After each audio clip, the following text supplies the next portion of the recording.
Last preseason game. We got to fill out the back end of this roster. We're going to watch the game. We got a couple special guests, Joe Goodberry, Zim joining us. Let's soak in the preseason. Get ready. The next game is going to count. It's showtime, baby. Yeah, the boys are ready to go. Cincinnati, you know. Them boys about to flow. Grab a garage beer, let's go. It's Drew and Bang go. Yeah, big play since the show. Yeah, big play since the show. Yeah. What up, Bloods? Welcome to the show. How are we today, Drew? I got the 55 on. Not Logan Wilson, all due respect to the current 55 on the team, but the Vontaze Burfict because it's preseason, and who the hell knows who's out on that field anyway. How we doing tonight, Drew? I got the DJ Turner. Just came in. The old Juan Drago, the Michigan man. I got a little bit of an update on who's playing tonight. So let it rip. Charlie Jones, dressed. Joseph Osai, dressed. Dax Hill, not dressed. DJ Turner, not dressed. Wore the jersey maybe a little bit early, but that's all right. It's my newest one. I was excited to put it on. Probably going to see what? A lot of – I don't even know if Jake Brown is playing. I'm going to be honest with you. Who knows, man? Who knows? Maybe they're bringing Drew Chrisman back to play quarterback. Yeah. Drew Chrisman is doing his thing. Did you see that today? Working with what the hell? Cam Newton? Newton. How cool would that be? I like how Cam we know Drew Chrisman because he was on our team. So Cam was like, who is this guy? And his producer had to be like, this is Drew Chrisman. He's a free agent punter. And I was that's Drew Chrisman. What do you mean who that is? But I don't know. Friend of the program, good guy. So chat's going pretty crazy today. Lots of activity going on. Glad to see it. We appreciate you all tuning in.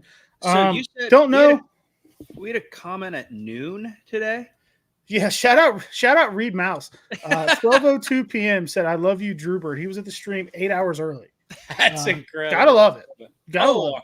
I'm looking at Big Wit on the TV here. So this is the beauty of a watch along with streaming. So it's on Amazon. I usually watch the Bengals on the antenna, so there's not as much of a delay. Yeah. There's Jamar Chase down the field pregame in a really cool hoodie. Would like to know where I could purchase that. But I like to watch on antenna because there's no streaming delay, but it's only on Prime, and I don't live in the Cincinnati market to get it over the air. There's going to be streaming delays from the people watching, probably from us, because that's the internet world that we live in. I almost got that same haircut that Chase has, that whatever that thing is on the back of his head. Do you want me to do it? Oh, don't you have a shaved head right now? Well, it's grown out a little bit, so I got room to put a little design in the back. How come you haven't bleached your hair? I said if the Bengals win the Super Bowl, I'll bleach it. I think it needs to happen sooner. We need to make a shout out to State Line Co. Pretty cool for sending me this hat. Yours is on the way. That's like the trend now. Upside down words on hats, so they're keeping me trendy. I love it. Is our show on the? There it is on the Twitter. Let's retweet this show. It's on the Twitter. People need to, like the stream. If you're on the YouTube, send it to somebody. Ruin their night. We'd appreciate that. Yes. We love our Twitter audience, but you can do a little bit more with it on YouTube. Update: Joseph Osai no longer in uniform after pregame warmup, so it does not look like he is going to go tonight. Jake wants me to bring back the mullet. Lots of people do. It's on the table. Lots of options out there for my hair. So when I get out of the Army completely, I'd love to try the mullet for like a year and see how it looks. I think mine was glorious. I know. Yours was really, really good. All right, I'm retweeting this out. We'll be joining. So a little bit of news before the game gets popping off. Myles Murphy, 4 to 6 weeks.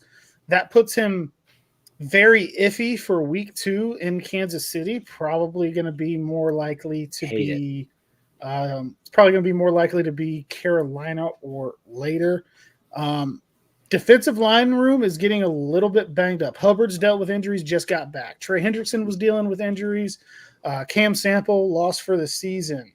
McKinley Jackson is still not fully ready to go, even though he's not a defensive end. He's going to play the nose tackle. But Holy keep shit. going. Keep All going. right. Keep talking. There's keep our talking. first crisis of the night. Now it is a real show. I have pulled you off the screen until you get that figured out. I'm going to go ahead and mute your mic, not because I hate you, but just because I don't know what might be said. Ron's in a new setup tonight. And it's 5 minutes in and he knocked shit over. So that's pretty much on brand for our program. That's live production, baby, and that's all we got to work with. Chris Ingram says, is it an earthquake? Wedge Gordon, code red with the all-white fit. Lesser man could not have pulled it off. There's one thing I've gotten good at over the years. It's keeping white football jerseys clean. John Papp says, Ron's wife is gone, so we had to try the living room. Come on, Rook. Yeah, I mean, I think he's back. I think he's back. Are you alive? I'm good. We had a little snafu there. Yeah, the wife's out of town. The children are in bed, so I moved up to the living room here, to get some watching in. That's where the big TV is, and I have permission to use it. So, Chris, got to get Livewire with the all-white fit. That's actually something that I do on game days. Before I head down to Paycor, I usually hit Speedway. Usually have the beer ready to go. So I hit Speedway, get a little something to snack on, get the Livewire, the orange dew for game day. That's a regular season tradition. It's the preseason, so things changed. Kroger didn't have any when I was there earlier. So we got Ron slides back in like Collinsworth with the 9/11 photo. We're going to try to keep that one away. But I want to go back to another comment that you made. Hold on. That is a photo of the Twin Towers, not 9/11. We need to clarify this. I do not have a photo of the events of 9/11 in my house.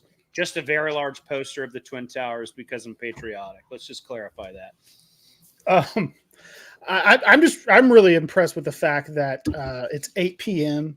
Your wife is out of the country and you have your children in bed by 8 o'clock. That's a dad win.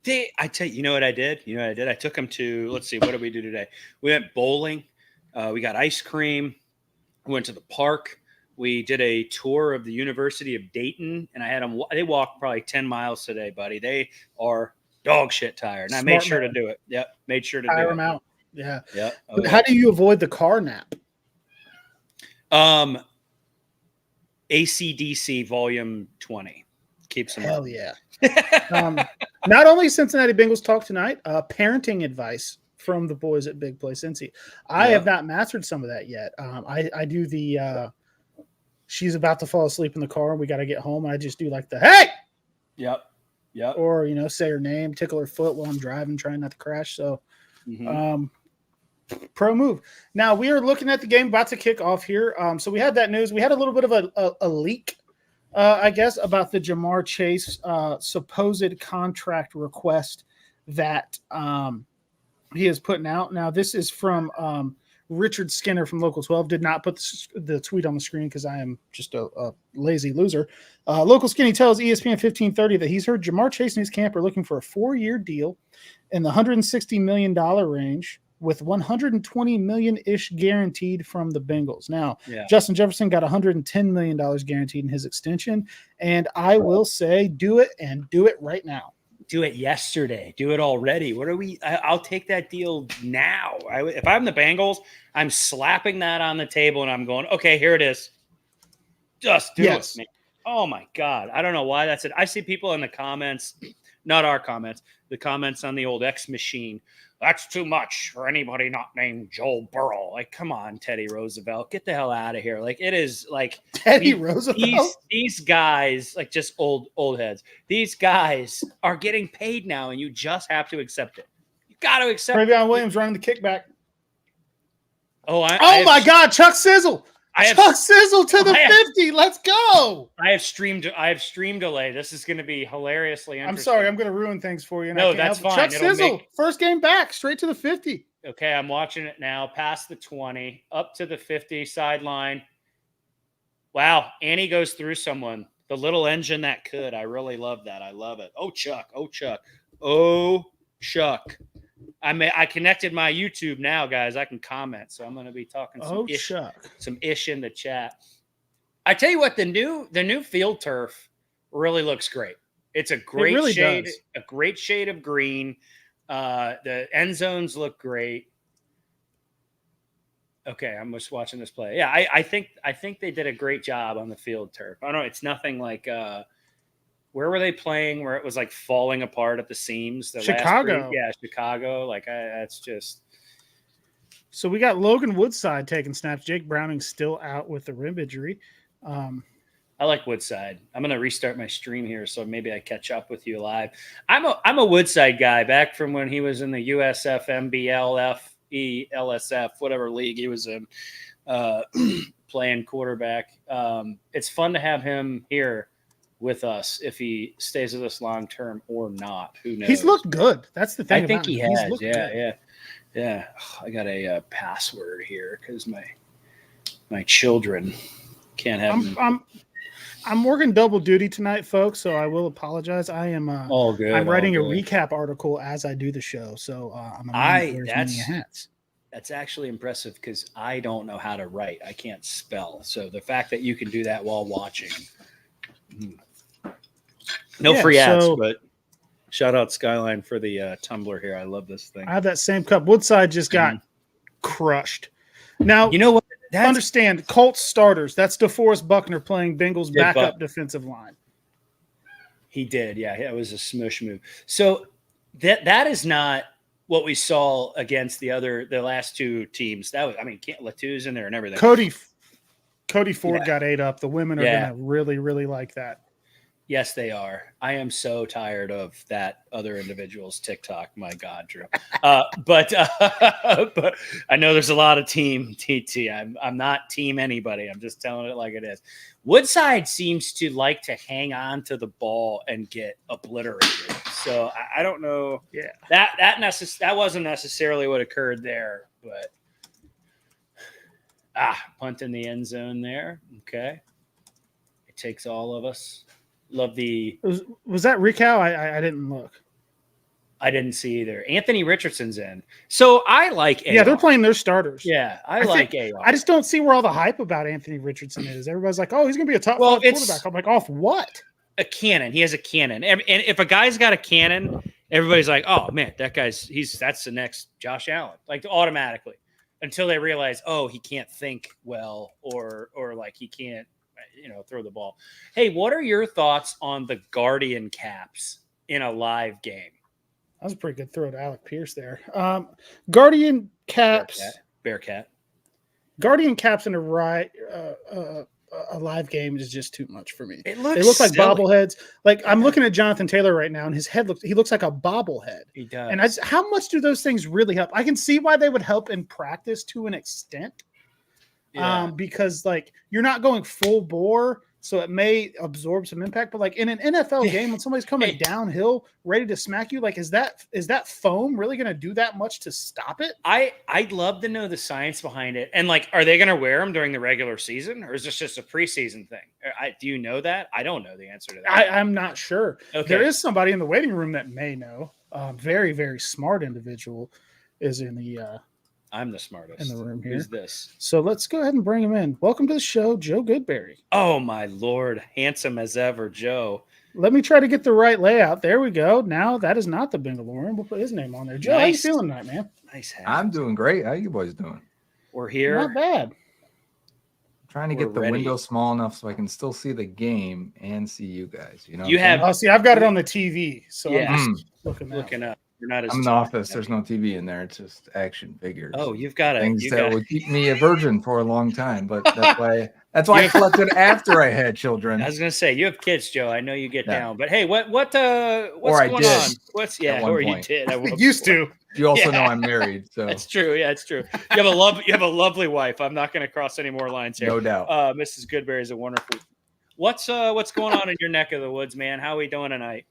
Doing great. Just got done with some youth football coaching, and that's fun. Other than my nephew's out for 4 to 8 weeks with a broken wrist. So shout out to Braden Goodberry. Yeah, I saw that today. Son. Yeah, he went down and they were doing some full contact, and tight end blocked him to the side and just kept it going. And we don't want to hurt our own guys in preseason. Can he? Do they allow at one point, I think in 8th grade, I had a club. Do they allow clubs anymore? See, nowadays, they don't want to risk any further injury. So they just are like, he can be out there and do non-contact stuff. He can do conditioning, and we should hopefully have him back. If it's 4 weeks, we'll have him back for most of the season. If it's 8 weeks, we'll have him back for the playoffs. So. Good. Yeah. So yeah. What side of the ball are you coaching on? Times have changed. Defensive side this year. That's the best side. Yeah. If you ever need any tips, I don't like to brag, but did you win the fantasy league last year? No, that's youth football. Oh, please. All right. No, more. Make fun of my him more. My defense gave up 2.3 points per game that year. So if you need any tips, just shoot me a message. Nice. Well, I hope he's all right. I was a safety. I played DB, and obviously I fractured my forearm, and a safety needs a forearm. But they said, you know what, you're going to be a defensive end here for the next however long till this heals. So that's how they allowed me. DN convert. Yeah. Not a conversation is what. Well, you got to let me hear me out. I in high school I was 6'2", 230 playing strong safety. So let me So it was a fun conversion. I got to dip and rip and wrong arm down the line with a club, and it was a nasty. Oh, you had the dip going in 8th grade, huh? Oh, dude, yeah. So I was the skull. Were you more of a skull guy? I was a get out of my way, I'm going to eat your quarterback's face guy when I was playing defensive line. So okay. Go ahead, Drew. No, go. I was just going to say now that we've relived our glory days for everybody to see, you got anybody, Joe, that you're specifically locked in on tonight watching this game? Because I mean, we're seeing backups versus starters, obviously, but you got your eye on anybody special? Of course. I want to see the rookies. That's what I've really been focusing on, I'd say, for preseason, whether that be Amarius Mims in the first game and then we didn't get any more of him, or Matt Lee, Chris Jenkins, Josh Newton, right? John Mata at linebacker. Yeah, absolutely. I've been John Mata. Is that how you pronounce it? John Mata? John Meta. John Meta. I think Meta. Yeah. I think Meta. We're just gonna call him Meta. I like that. His first name's John, last name Meta. So Meta's a cool nickname. Okay. Meta World Peace. Now he's had some really good flashes, some pretty bad pursuit angles. I think we saw a little bit last week against Chicago. There's a couple ups and downs, but I think he might have a shot to really make this roster. Oh yeah. 4 linebacker 4. No, I wouldn't say that because Bocce is 5. Yeah, healthy. thank you. Yeah, Bocce's pretty good when healthy. The problem is he can't stay healthy. I wouldn't be surprised if they're like, you know what, let's keep Hayward and John Meta and just let go of Bocce, even though he's so good on special teams. It's just the guy's hurt consistently. I kind of forget he's on the roster sometimes because of the injuries. I know he's very, very, very good friends with Logan Wilson. They're buddies. He's good when he plays. Yeah, a guy like that when he can play. Yeah, but Meta, man, if he keeps showing out, it's going to be tough to tell him to pack his bags. Yeah, he almost stuffed this run here on 3rd and 1. He had to take on the guard head on, and he kind of had to take him on and dance around him, and he almost got there. Wow. Yep. Backside. Yeah. He's just one of those guys, man. I don't know. He just has a knack for normally being in the right place, but like I said, we saw the angles last week. But this looks a lot like a starting NFL offense versus a backup NFL defense so far. 10 plays, 71 yards. He's got a nose for the ball. He's a big guy too. He's stout. So like I like having that big guy in the middle there, able to get in there, like on a guy like Jonathan Taylor there, making a mess a little bit. So he was just rushing off the edge there too.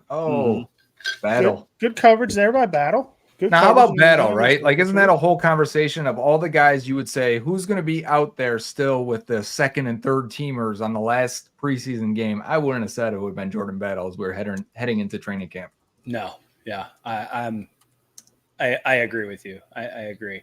I want to see a leap in performance from him this year to the point where it's like, yes, that is our safety of the future. Right. Like that is the battle question for me. So pass breakup here. Ogletree was a little, I was a player. Ogletree was a little bit in front of him, but I think I'm a play behind you guys, but that's just technology. Yeah. Ouch. Big ouch. Ow. And the tackle. Jesus. I have also been thoroughly impressed with Josh Newton, Fig Newton. What are your thoughts on him? Where do you think he fits into the cornerback room, Joe? Yeah, so I think they really like him too. It sounds like everything I'm getting from them is that he is mentally. Who's yelling up here? Which one of the girls are yelling? It's one of your helmets back there. Yeah. But it sounds like he is mentally and has the heart that they want, both aspects, right? Of any late round guy, you want him to be able to play every position mentally if he can, to be a backup and primary backup, and then have the heart to be willing to stick it in there, stay late, do whatever he's got to do to not only make the team but make a play. And it seems like he's got both of those qualities. So I think he's going to be the primary corner off the bench, whether that be I don't think he's jumping like if Dak starts and DJ Turner is the backup primary. Yeah. I think we're looking at Newton as potentially beating out Jalen Davis as the primary slot guy at the very least, and then a guy that could also play the boundary, which you couldn't do with Hilton or Davis. So it kind of was hard to keep those guys as your depth corners, Davis specifically. So I think Newton's going to be an all-around guy for all those spots and would be knocking on the door of cornerback 2 had Dax not really grabbed that thing the last couple of weeks. And DJ Turner hasn't done anything to lose it either. It's just that Dax looks so good that they've kept Josh Newton at bay. Yeah, it's like when we drafted him, I was reading about him, and it was kind of like who is this guy? To me, anyway. So him coming in and showing out is wonderful to see, because like he comes into the building, people again like me, who is this guy? What is he about? You see the video of him. It was either in college or high school. I can't remember, where it was like just positive talk, him talking about how he's going to do what he's going to do and work hard and all this stuff. I again, paraphrasing, I don't remember what he said. But then he comes to the organization and he does just that. So to me, it's like, wow, if somebody goes down, I have faith in this guy, So to me, it's a wonderful chest of riches, I guess you could say, in the cornerback room right now. Can you add a guy?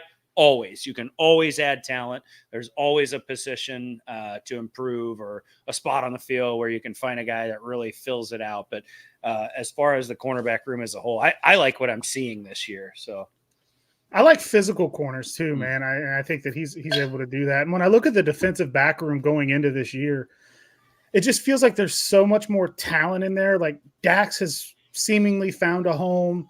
You've got Bell back to be a vet. Obviously, you've got Geno Stone, who led the AFC in picks last year over there. So it just feels like Lou's going to have a little bit more freedom and creativity to do the stuff that I think makes him so good, and be creative with his defensive backs and dialing up pressures and things like that. And I was definitely going to ask Joe about this as he goes and probably does some dad stuff that we normally have to do. Dad I totally get that. But I just think that the influx of talent in the defensive back room is just going to free Lou to do all of the things that he's so good at by getting creative, sending guys off the edge from the defensive backfield. So I think that that's where you'll see the defense improved a lot, because Lou's going to have safeties back there that he trusts again. Travion returning the kick, got up to like the 20, so we're good there. But that's where I'm the most excited. I just think that it's gonna open things back up. Obviously, there's gonna have to be improvement on the inside. We're gonna have to get something out of BJ Hill. He's gonna be the primary guy next to Rankins now. You lost DJ Reader. Creed Humphrey just got paid a shit ton of money. 4 years, $72 million. Live including action, $50 million guaranteed. Are you breaking news? Highest paid center in NFL history. Well, shit. So there's that. Whatever, dude. Not a Bengal. Just came. I know. So the DB room, Drew and I have talked about the DB room ad nauseum. It's a peculiar group this year. Today we get the news that Myles Murphy, right? What was it? 4 to 6, I guess. That's what I read. We're already kind of not bleeding at the gut.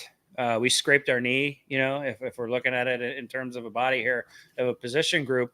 How do you fix this, Joe? What is you're the coach, you're the GM. What do you do to ensure that the defensive line is not a thing that we're talking about week to week this year?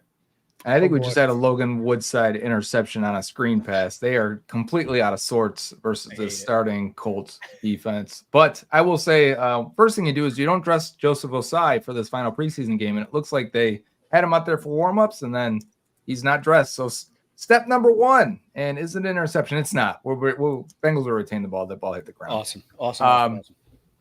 What you do is, at this point, you've already lost Sam Hubbard for training camp, right? He should be back for week 1, but still, this is a guy who dealt with injuries last year, right? We were hoping that Myles Murphy takes some of those snaps, that Joseph Ossai takes some of them, that Cam Sample, who's now out for the year, Jeffrey Gunter retires.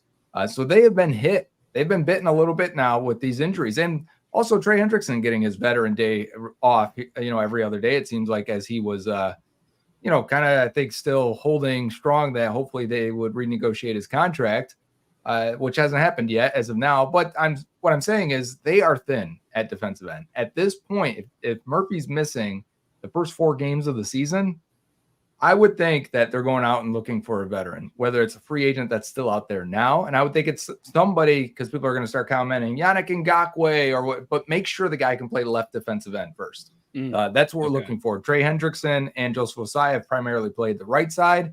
Matt Lee, second level block on the screen, first down. And then left side has been Sam Hubbard, Myles Murphy, Cam Sample. And now with Sample and Murphy down, I would think it'd be a left defensive end, a guy who has played left defensive end that's still out there, or maybe it's a cut down day candidate, but I think they need to add somebody. I was thinking cut down day, and I also brought up Ngakoue, and I'll be completely honest, I don't know if he can play that spot or not. Hadn't really considered that. I just had kind of a knee-jerk reaction. Right. So I don't know if he has played left at all. And he had a terrible year last year, too. He wasn't good. But when you look at the free agent defensive end market, there's not a ton out there. Oh, my God, Woodside just got screen. Blasted. But first down on the screen. It's a screen fest. Eric Eric All, former Michigan man. Flag. I'm looking at it. Oh, yeah. My camera blocks part of the screen. Wow, so I love seeing Eric All out there, but it is Roughing odd. The passer. It is odd seeing 83 not be Tyler Boyd. That's gonna take some getting used to. Yeah. Every time I go, Tyler Boyd is thick. Yeah. Yeah. You've been Oh, I love it. You alluded to Matt Lee there on that last play. Dude, let's talk about this kid, man. Yeah. A little undersized, but like, and I think they've added weight to him already. He's a little bit bigger than what I remembered from Miami. I was going to say that. I think that he looks like he's beefed up. He looks like a lifter. He's strong. He's moving guys around. Does he need to learn some things? Absolutely. He's a young guy, not a top center last year playing at Alabama or Ohio State, playing in Miami, but he is absolutely impressed, man. What do you think about him as eventually, I guess you could call him the heir to the Karras throne. Right? Yep. So people that don't watch Bengals on the Brain presented by First Star Logistics every Tuesday and Friday, good plug. You should. You may not know this, but the guys who do watch it and watch it religiously with me, when we're watching Braden Fisk from Florida State, the defensive tackle, right? Remember him as we're talking about draft prospects this year. And I'm watching, I'm going, who is this Miami center? I'm watching for the first time. I don't watch college football like that. I watch prospects only. So I'm in a vacuum. I don't know who these other guys are. And I said, who is this center from Miami? Dude is kicking ass. And he's killing Braden Fisk. I'm like, look at that grip strength. Look at him in pass protection. Look at his sets. Look at his awareness. And he's starting to jump out on the screen while I'm trying to focus on another player. And then I end up looking him up after. People start sending me things. And they're like, oh, yeah, 5th-year guy transferred from UCF to Miami. They gave him a chunk of change to come be their leader on the center. And he gave up no pressures or gave up no sacks all year for Miami and had a high pass protection grade on PFF. And I'm like, yeah, I can see it. So we eventually went back and watched him. But he was a guy that at the draft process, I have a tweet out right now, like, who's the most underrated prospect in this class? Burton almost got that. And I said, Matt Lee. I thought he was going to one-hand it. Okay, I'm behind. I'm going to watch it here. Keep talking. Right. Keep going. Yeah. And so I said the most underrated prospect in this class, I said, was Matt Lee. Oh. This is before people knew who he was. And then as the 7th round's coming, I'm like, please. And then they drafted him. So what I saw and what I think he can be, he is super athletic. He climbs to the 2nd level. His snap to contact is super quick. So what I mean is, like, when he snaps that ball and he's hitting that defensive tackle next to him, instant. I think they had a little bit weight to him. He looks a little slower than I remember. He's also going against elite athletes consistently now. So that may be something we see him catch up to as he gains more experience and maybe some of his agility back, because he is carrying a bit of a gut right now. He's not a power. We all are. We all are. We all no, yeah, it's not you, Matt. This is not personal. No body shaming, Matt. Very common. But he's not a great power run blocker. He's a move run blocker. He'll get out in space. He's good in zone. He can get to the second level and get to linebackers, but he's got tremendous strength and grip strength. He just really struggles to get under and drive block with his legs. So I don't think he'll ever be a powerful guy, but at the same time, he's strong, if that makes sense, if you know what I'm saying. So great pass protector, super strong grip strength, very aware, very quick. I mean, it's the recipe for a long-term starting center. So they're like Ted Karras is 6'4", Matt Lee is 6'4". Ted Karras, I've stood next to Ted Karras. I know he's bigger. I know Matt Lee's a little smaller.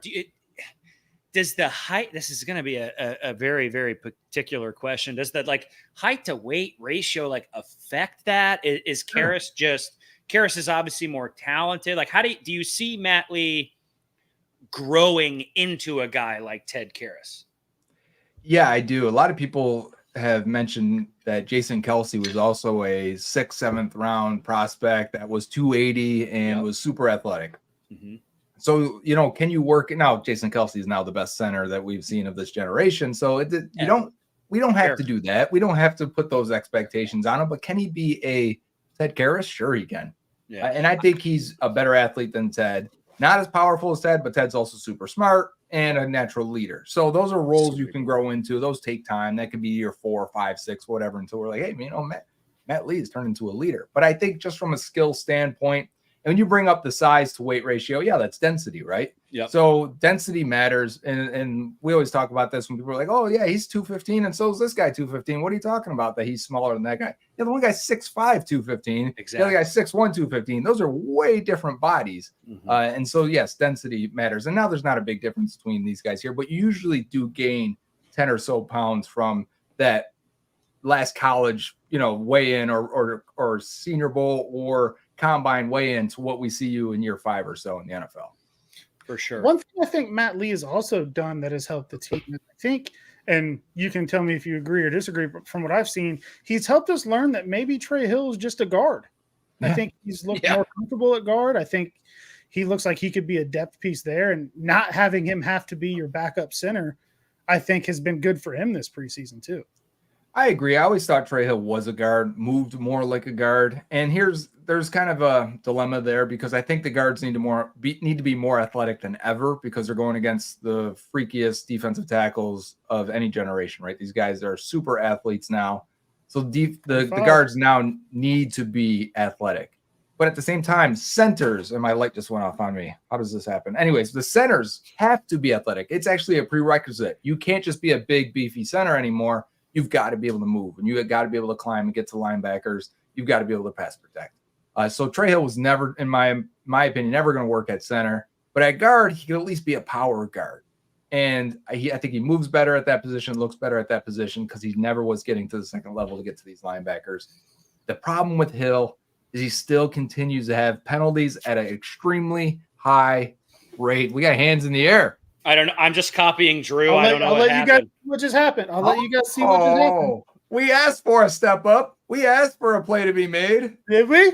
JP going off, baby. JP.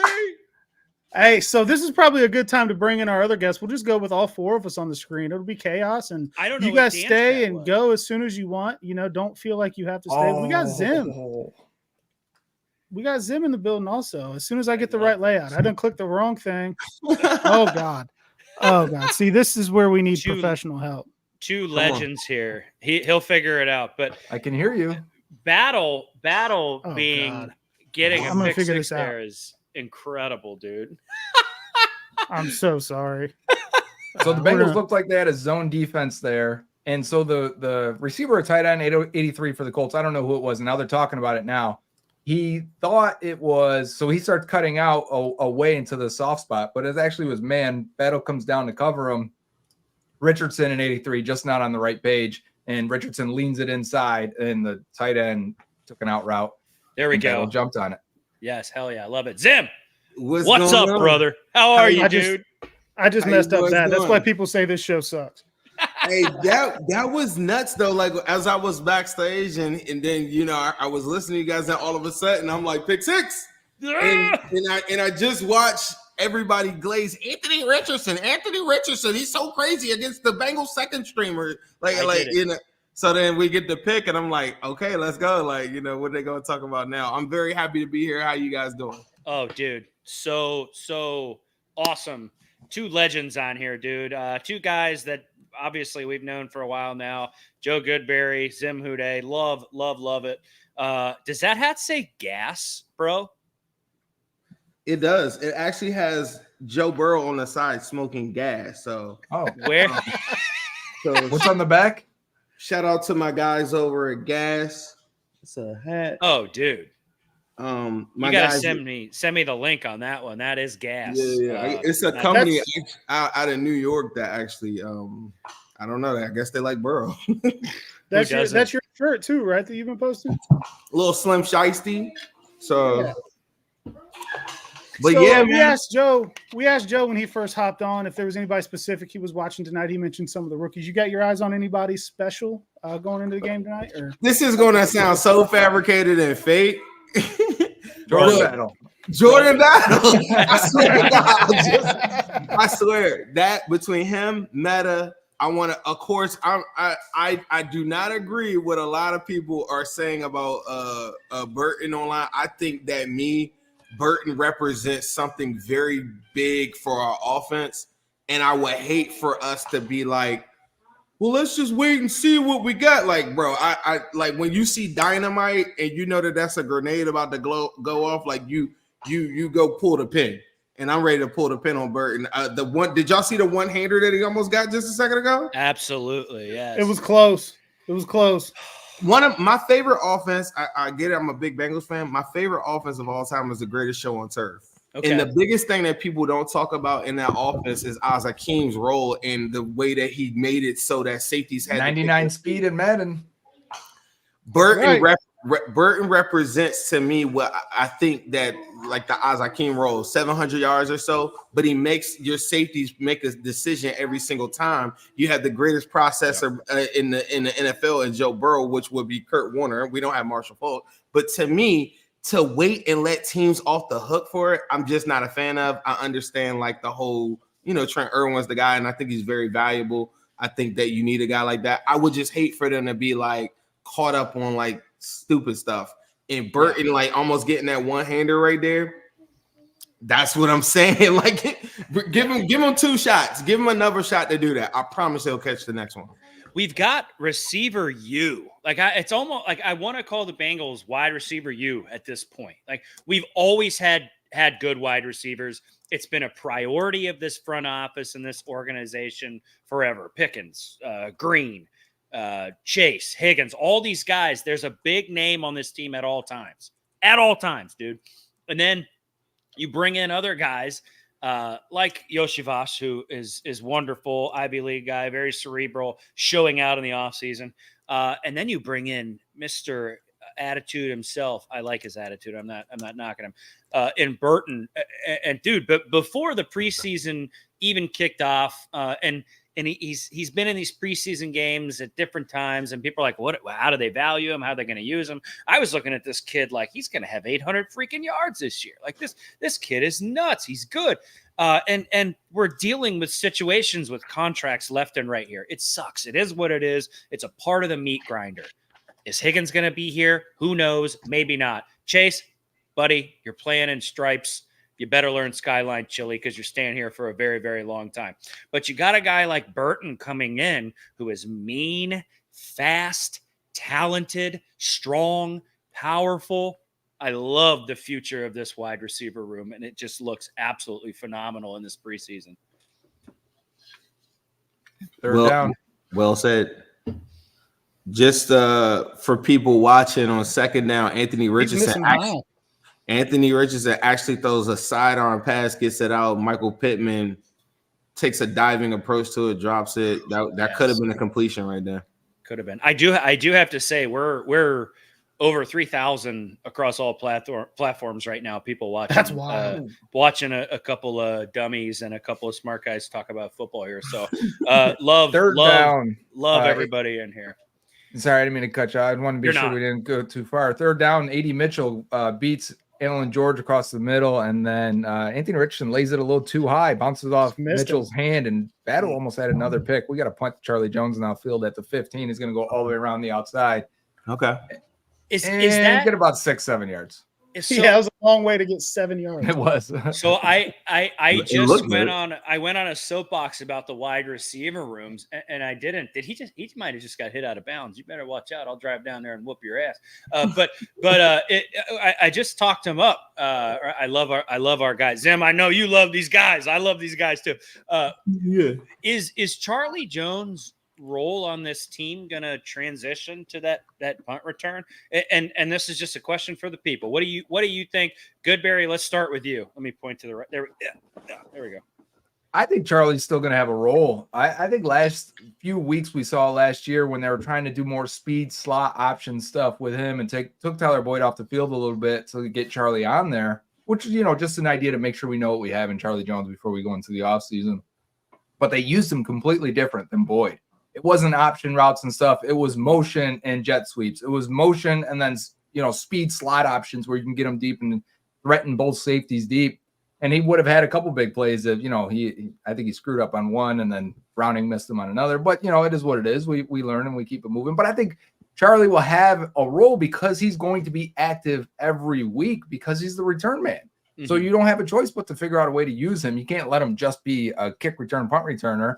I mean, you can if he's tremendous at it, and he seems to be good at it. But I do think he offers something as an inside-outside guy. Remember, he was mostly an outside receiver in college. He's trying to transition into the slot. Seems like he's definitely behind the guys in front of him. But at the same time, because he's active, and we're not always sure if, Burton's going to be active right away, right? We don't know. Sure. I expect Trent Irwin to be active. I expect Andre Iosivas to be active. And Charlie Jones is going to be. And I think Burton's going to make plays. So far, we've only seen vertical outside stuff. So that's the only reason why I'm not sure if he's going to be in contention for the slot for the number 3 spot, unless Chase gets into the slot more whenever Chase gets in and gets into practice. I think they would like to do that without him being here and practicing it. I think it's tough because you could have Chase in the slot, Higgins on the outside, Burton on the outside. Now let's cover. Now cover these guys. Sure. And, until all that happens, we haven't seen it yet. But maybe we see that in December. Maybe we see it late in the year. I still think, if I put a poll up today, which wide receiver or which guy is going to have the most catches out of Andre Iosivas, Trenton Irwin, and Jermaine Burton, and I added Chase Brown in there because I think he's going to be around the same range. I'm doing projections right now. If that's 35 to 45 catches for those guys, who's going to end up with the most? And I was surprised at how many people put Trenton Irwin down. And I don't want Trenton Irwin to be wide receiver 3. I want the more explosive guys to be there. But at the same time, I could see him taking the majority of those snaps still. Zim. So let's put that on Zim. Zim likes to cook, as he calls it. You got all these weapons, all these toys at wide receiver. You got number 9 out there. How are you setting it up? How are you gonna cook with that? I feel like they better do everything in their power to get Burton out on the field immediately. I feel very strongly about that. I know what Trent Irwin is. I saw him in the AFC Championship game get locked up when Tyler Boyd went out. That isn't to diminish what I think Trent Irwin's role could be. But I think the key to this is how many are you suiting up weekly? To have Burton inactive, you got to pay attention. My page is if you pay attention to it a lot, there's a lot of just ops that just tell you their fears and they tell you what their scouting report is telling you. So if they're mentioning Joe Burrow or they're mentioning Burton and guys like that, those are guys that they're game planning and they're thinking as a fan. How are we going to stop Burton, all these guys out there? By not having Burton active or whatever, you're letting teams off the hook. You're just letting teams off the hook. There's nobody in the National Football League that is sitting there planning to stop Trent Irwin. But Trent Irwin has value because if someone were to, if you want to give him a spell, get on the outside, he's interchangeable. You can put him in the slot. I understand his value. Charlie Jones, I understand his value because of the punt return ability, the kick return ability, all these different things. I think that's why they're putting Burton in those spots while Charlie was getting back because they're saying, well, if we get ourselves in a pinch and we're only going with 5, we need to justify the reason why we would have Burton even out there. And that's the major key. But to me, I've accepted the fact that the Bengals are a passing team. To me, they should have no weeks where 6 wide receivers are active. And it's dicey when you talk about that, because if you had somebody go out in a lot of other spots, I understand like what it would do for like the lineup or whatever, but you got to get creative with the tight end position. You got to get creative with some other different things. I just think that if you go without Burton, like to me, week 1, like you're talking December, all these other week 1, he should be getting 15-20% of the snaps. That's 8 to 12 snaps a game. And in those 8 to 12 snaps, I want to see him do something. To you guys' point, I think, or Goodberry's point, it's hard to justify making a guy active that's only playing 8 to 12 snaps. But I think like what you'll do is find out his worth like early on. And you know what I mean? Like I know that's tough for a rookie. I just really don't want to I don't want to get to the end of the season and get a small sample size, and then we go into the all season, and then we're like, what is Burton? Like we don't even really know what Charlie Jones is because of that same exact approach. It's like we don't really know. You're absolutely right. And like you see it in the chat, we've got Cincy Jake and Jake, 2 Jakes here, saying they just trust Irwin, right? And like at what point does that, they just trust that guy, get supplanted by, oh shit, Burton can ball out. Oh shit, Gesicki is a legitimate threat over the middle and people need to realize he's there, right? So like at what point does that take over? I love Irwin. He's fun. Not Statue of Liberty. Help me out. What was that play? Flea Flicker. Thank you. Flea Flicker against Cleveland. That Flea Flicker was Come on, sexy. get it together. I know, man. Come on, Jesus. Come on. You guys drinking garage over there, right? I got whatever's in this cup, brother, and we won't talk about that. All right. But the Flea Flicker, there's fun shit going on with him all the time. But at what point does the realization, oh shit, we've got other talented guys on this roster, overtake that? And that's just my brain jogging. What happened? I missed it. Oh man, Davis just blew up a screen in the backfield. I thought he was gonna pick it. I don't know how y'all want to do that. I don't want to spoil it. I just watched second down. Just talk. Just go. Yeah, that was second down. I just watched. Yeah, this is live action, baby. Live action. RPO, he puts it in the gut, and I think it was Bell that just read it. I mean, everybody was in the backfield. Yeah. He did hand that off. I didn't catch it live action. So I'm watching it slow motion here. Yeah, look at that. Wow, he just gets up, gets in there. Love it. Joe, your brother left a comment. I feel like we should pull it up. We love him. You guys can figure that out though. Hopefully, everything can smooth over. On that communication on third down this just now too. Yep. All right, big. Yeah, got Josh Newton and A.D. Mitchell over the middle. At easily in the right formations of pick there. If the safeties creeped up a little bit, that was. This is preseason. Oh yeah, this is preseason. It doesn't matter. But I'm not buying the Anthony Richardson hype, and I haven't yet. I think communication issues every receiver so far. You see him on the sidelines; they're going over and talking each time. Anthony Richardson, though, the early portion of this, if they do this correct and they go RPO heavy or whatever, I think they can fast track the Josh Allen project. That's like one of my little theories that I think they do. 260 pounds, dude's like 6'4". He's built like a DN or whatever. Like some of the different things that Josh Allen had coming out or whatever, you have the same question marks. It's all about what do they do and what positions do they put him in? Is he playing ahead of on the scoreboard? All these different things. Yes. Because as we're seeing in this game, it's going to be tough sledding for him to throw accurately, consistently for 4 quarters. But if you get him in a lot of RPO shit heavy early in his career, I think he can have success. And this game isn't going to show you too much, though. But I mean, yeah, it is. And I said that before when we were back before the show started. I was like, there's a lot of people. AR is Josh Allen. That's who they compare him to. Very big guy, big body, fast, powerful, has an absolute cannon for an arm. He's just to be completely transparent on my Madden franchise. He's my starting quarterback right now. He just is. He was there. I drafted him. Let's go. It is what it is. I don't know how he develops and what he turns into long term, but he's not a Bengal, so I also don't give a shit. I've got a very serious question. Very Bengals serious. first, and I don't care. Maybe the chat can help us here because we may need to put us all together. If I want that design on the back of my head like Jamar Chase has on that cut, what do I ask my barber for? So I actually just committed to doing that at the top of the show before you joined us, but we can do it together. What do you have? I shaved my hair off already, so I feel like I have enough back there. He's got like the back half of a Nike swoosh, but with design in it. Hieroglyphics, Joe? Is that what you call it? It looks like native kind of design, right? I'm looking at him right now. They didn't show the back of his head, but it is something that if I showed up at work with, I would be roasted immediately walking into the building. Let's just say that. They just showed it a little bit more. Yes, yeah. They didn't show him turning his head all the way. Yeah, because it's only on the one side.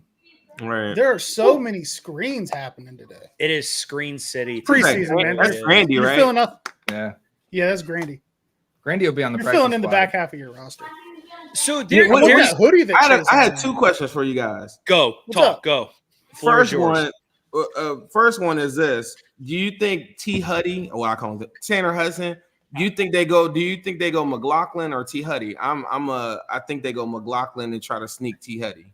So I saw a comment there that says trade T. Huddy for some interior defensive line. I thought that was interesting. Maybe you do it. Maybe he's talented. Maybe you do it.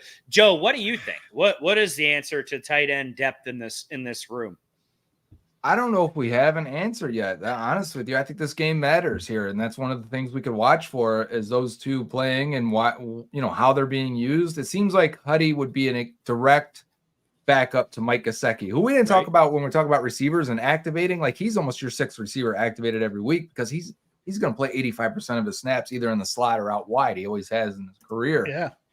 And if you're going to do that and make that part of your offense, you want someone who can do that behind him, and that's, in my opinion, that's Hudson. So the hard part, and I think the one thing that really coaches and personnel people will clash at is personnel people look at it and say, listen, I got Hudson on a 1-year deal and I got McLaughlin on a 4-year deal, cheap deal.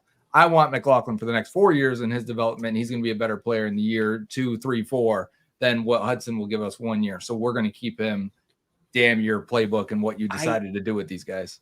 I think I agree with you, and that was going to be my point, but I wanted you to say it first so I could say, yes, I am as smart as Joe Goodberry, because I was going to say the same thing.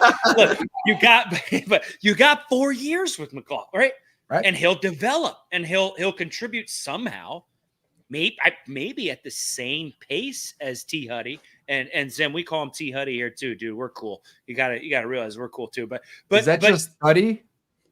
T. Huddy, Tanner Hudson, right? Yeah. Right. T. Huddy. T. Huddy, we developed or in spaces or whatever. We developed the Huddy Hive. So I love it. I remember that. Okay. I have, yes. I poke into the spaces. I listen. I try not to talk. A lot of people get mad at each other in spaces. I try to be a level-headed person, but I tell you what, you've got the passion. I love the passion.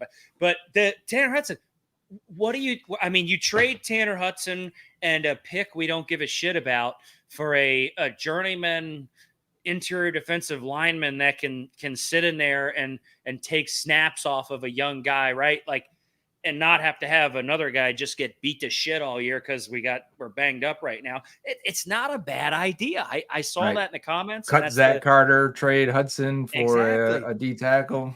Why not? Why not, man? If and you got, and if Tanner Hudson leaves, and all of a sudden McLaughlin's not the thing, you got Eric All there. We got there's options. Do you know what I mean? It's not like oh my gosh, if we get rid of one of our tight ends, the offense is going to fall apart. No, Tanner Hudson he showed that he could play football last year. That's valuable to offenses. You know what I mean? That's also scary for why you would cut him, because I don't trust Drew Sample to go out there and catch the ball, right? So like if Gesicki goes down. Like, who's your tight end at that point? The actual receiving tight end. You're right. Like, all right, Eric All, better be ready to go. I'll say Eric All. We got Ryan Sparks in the comments here. T. Huddy and Carmen it says something. I thought he said anything. Hey, trade those guys. Yeah, I mean, if you could get a bag of Grippos for Carmen, then you might want to run for like GM or something like that. Go get it. They're talking to Burrow right now. That'll be something good to watch back. We can't really play the audio. We'll get copyrighted. Are you guys looking at this right now and you're just like a little mesmerized by this guy? Look at Burrow right now with that blonde hair. He's tan. He's got the blue eyes. Now this is This is a Bengals show. This is not a gawk at Joe Burrow show, but like that's. He said he wanted to play today. I got subtitles on. He said he wanted to play.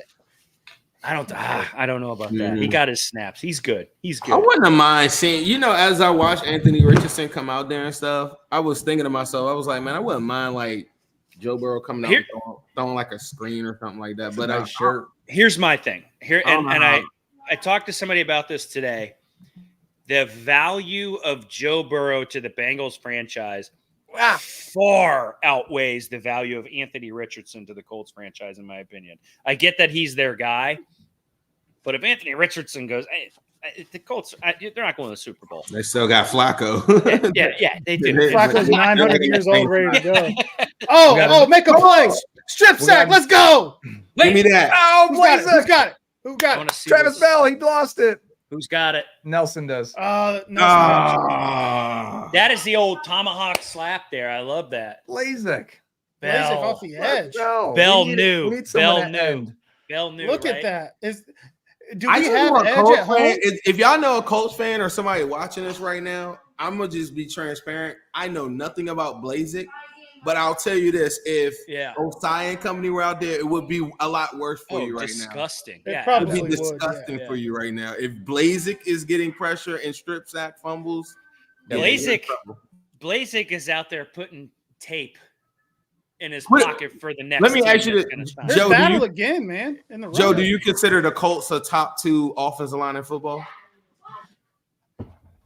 No, I don't. But I do think their line has the potential to. A lot of these guys rebounded. Last year was a rebound for them because I think 2 years ago I was even wondering what was wrong with Quentin Nelson. But they've gotten back. Braden Smith's really good. Yeah, they're good, but I wouldn't say top 2. I wouldn't. I'd say they're near the top though. 5. I put them top 5. Yeah. I do put them top 5. Sorry, I'm distracted again by these blue eyes of our quarterback. It's unbelievable. I promise. Ron, you good, bro? I have a beautiful wife. I promise. But he's running. There he goes. This is ridiculous. They said they were chirping him in practice. Said throw. He's not gonna lie. He can't. Yeah, he's not gonna last like that. You can't play like that. See, like. It's the simple things. I think Joe Burrow getting hurt has been like something that I understand. Like early on, it was like, Burrow magic and stuff like that. But then when you start watching, like I just watched the whole season where every AFC quarterback got hurt outside of, Josh Allen, Lamar Jackson, and Mahomes. And it's not sustainable. Like in those type of plays like that, Mahomes is. Like he's a different type of person. It took me a long time to get to that. Oh, yeah, okay. It really is. It's a different. Josh Allen's a different. He's a different breed too. It's only a select few that can survive the attrition of playing football at like that level and playing it that style. And y'all remember Burrow early in his tenure, where he had the game where Aaron Rodgers had to talk to him afterwards. It was just like I told him he needs a contusion game. Mm-hmm. Mm-hmm. So like you got all of these different things, that all it takes is one little minor thing, and like even in a preseason game, you can't take that chance right there. I totally agree, and they showed the graphic. I mean, let's roll through it. Right, what year was he? 2020? Was he drafted 2020? Bro, yep. Yeah. Okay, so 2020 is a COVID season, right? Wash. Let's call it a wash. The next season, what happens? Or what? Okay, sorry, not next season. Knee, right? Knee. Appendix, right? And he plays wrist, right? He's healing. And then it was calf. Ankle. Calf. Calf. Thank you, calf. He's got a full off season. He's had a full off season this year, baby. So to me, it's gonna be like a confidence thing for Burrow. I think he's like, look, I'm good. I feel good. I'm ready to go. And I'm sure he was saying that stuff in this interview here. I got the volume turned down though, so we don't get YouTube copyrighted or whatever the hell they do. It's wonderful to have had him have a full off season and be healthy. So yeah, it's not going to take a month for us to get going. And I think a large part of that is obviously him being healthy. And I think that you've noticed in camp, at least I feel like I have, it's been more competitive. It's been a little bit more chippy. We had some scuffles, among the team. And I think some of that intensity is newer, and I haven't seen a lot of that in the Zach Taylor era. And how much of that do you guys think is because they know who's on the schedule week 2? I feel like they may have taken somewhat of a different approach if there were 4 more beatable teams on the schedule. But they know how important that week 2 game is because it may be September 15th, but that game can really mean a lot come January. I think the 2021 team was super edgy, and that's one of the reasons why they were able to pull it together in such late games and in the playoffs the way they did and just make plays and not count themselves out and back against the wall type stuff, all that cliche, and they found a way to make a play whenever they needed it. And then I thought they lost a bit of it, not so much in 2022. They still beat the Chiefs late, Osai, and then stripping the ball from Travis Kelce and things like that. And then the Patriots game, they needed a forced fumble there right at the 5-yard line. There was still a lot of games in 2022, but then 2023, understandable when your quarterback's hurt, why you don't play with the same type of edge, but they showed a lot of fight last year in a lot of ways to still get the 9 wins. But I did feel like they started to lack some of that, target out.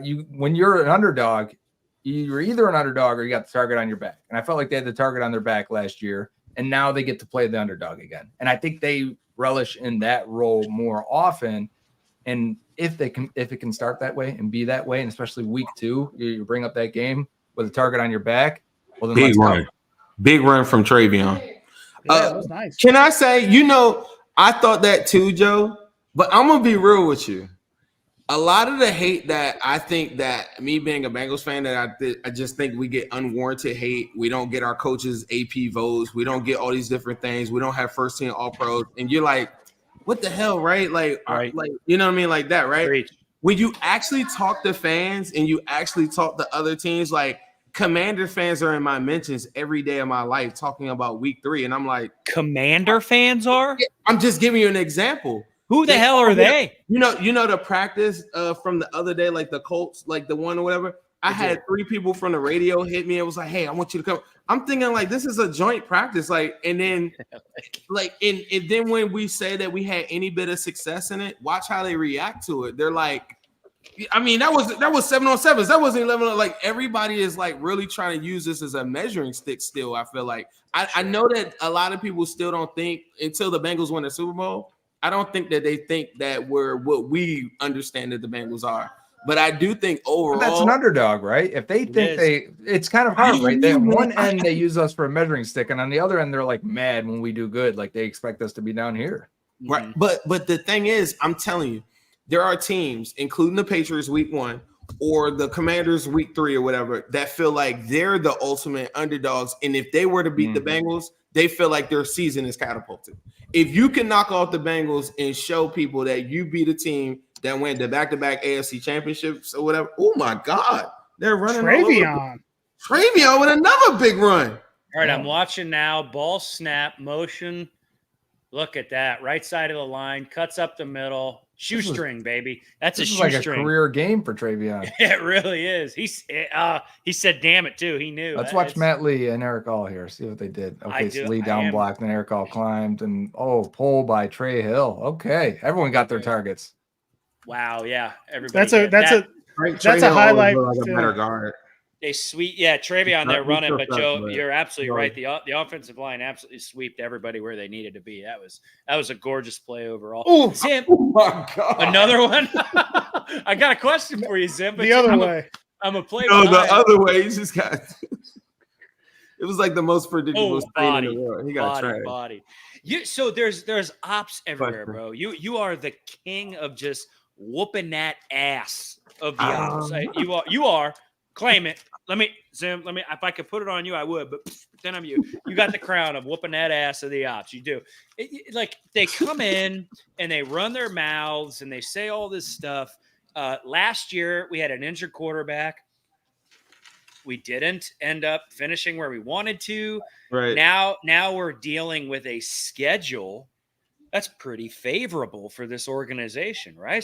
So when you go down the line and you look at this schedule, are we looking at a path that is laid out for us to hit this final game in New Orleans? I feel like every single team that you play has dogs, right? You sit around and we focus a lot on our team, but like these guys getting off the bus are large human beings, and they got dogs too. You got Buckners and all these, and think about the way that the NFL is like. It's like there is no there is no layups. You know what I mean? Like if you don't bring your A game, you'll get smacked. So Right. I do agree with you. The schedule is a lot more favorable, but at the same time, it's a long season, 11. and they have to be able to just survive like the battle of attrition more than anything, and they got to take their quarterback there because you just said, the Bengals just came off the hardest schedule in the last 24 years of football, playing 11 playoff teams. So like that hasn't happened in like forever, and a lot of people don't get us credit for that, and that's fine.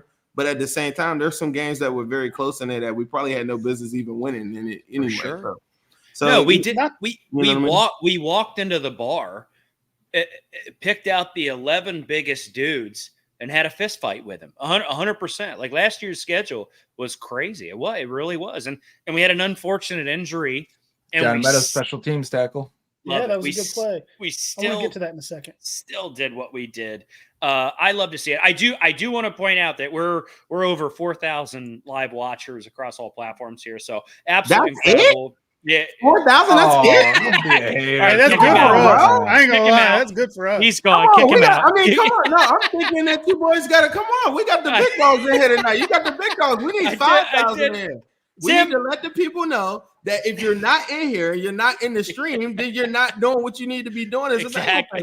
Where are you? If you're not here, where are you? Exactly. I said that, and somebody replied to me and said North Carolina. Shout out to exactly. No, that's I love worldwide. I love the numbers. That's not counting the millions and millions worldwide. You're absolutely right. But Drew, you were about to allude to a defender there. I wanted you to talk. I want you to get your stuff out here.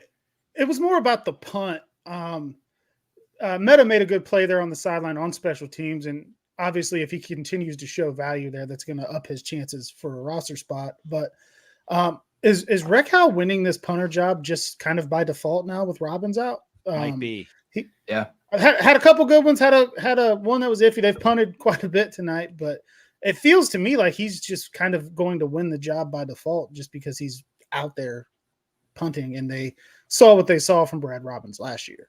Jeff Hobson, who would know, when he was writing his forecast, I think it was last week, I think the exact words were, it's Recco's job now that Brad Robbins is down with injury. And it's like, and I think it's Rico, actually. So we're all on the same page here. Ryan Rico. Did not know that. Did not know that. Okay. We can learn together. Like a Rico case. Before the chat corrects us. But yeah, he made it seem like it was his until Robbins gets back, and then we'll see. Or they just cut Robbins and put him on the practice squad. We'll see how it goes. I wouldn't be surprised if they carried two, one on the active, one on the practice squad. I kind of think that's how it's going to shake out. Robbins, great guy. Have had a couple beers with the guy. Awesome to talk to. But at the end of the day, we need a guy that can punt the best on the football field. So a guy active. And then a guy on a practice squad is exactly how I was thinking it would play out. Again, just double stamping what you say, Joe. Zim's got the touch screen on the refrigerator, just so if you want to know how he's living. Yeah, Zim. Man, my buddy's got one of those. I was like, I gotta step my shit up. He's got an iPad on his fridge. Zim, are you in the model tap home? On it, it shows you what's in the fridge and shit. You can see this is the one that's on the corner of those. I'm just renting. Yeah, mine don't even make ice. Zim's in the model home of his I'm in an Airbnb right now, just living my best life, guys.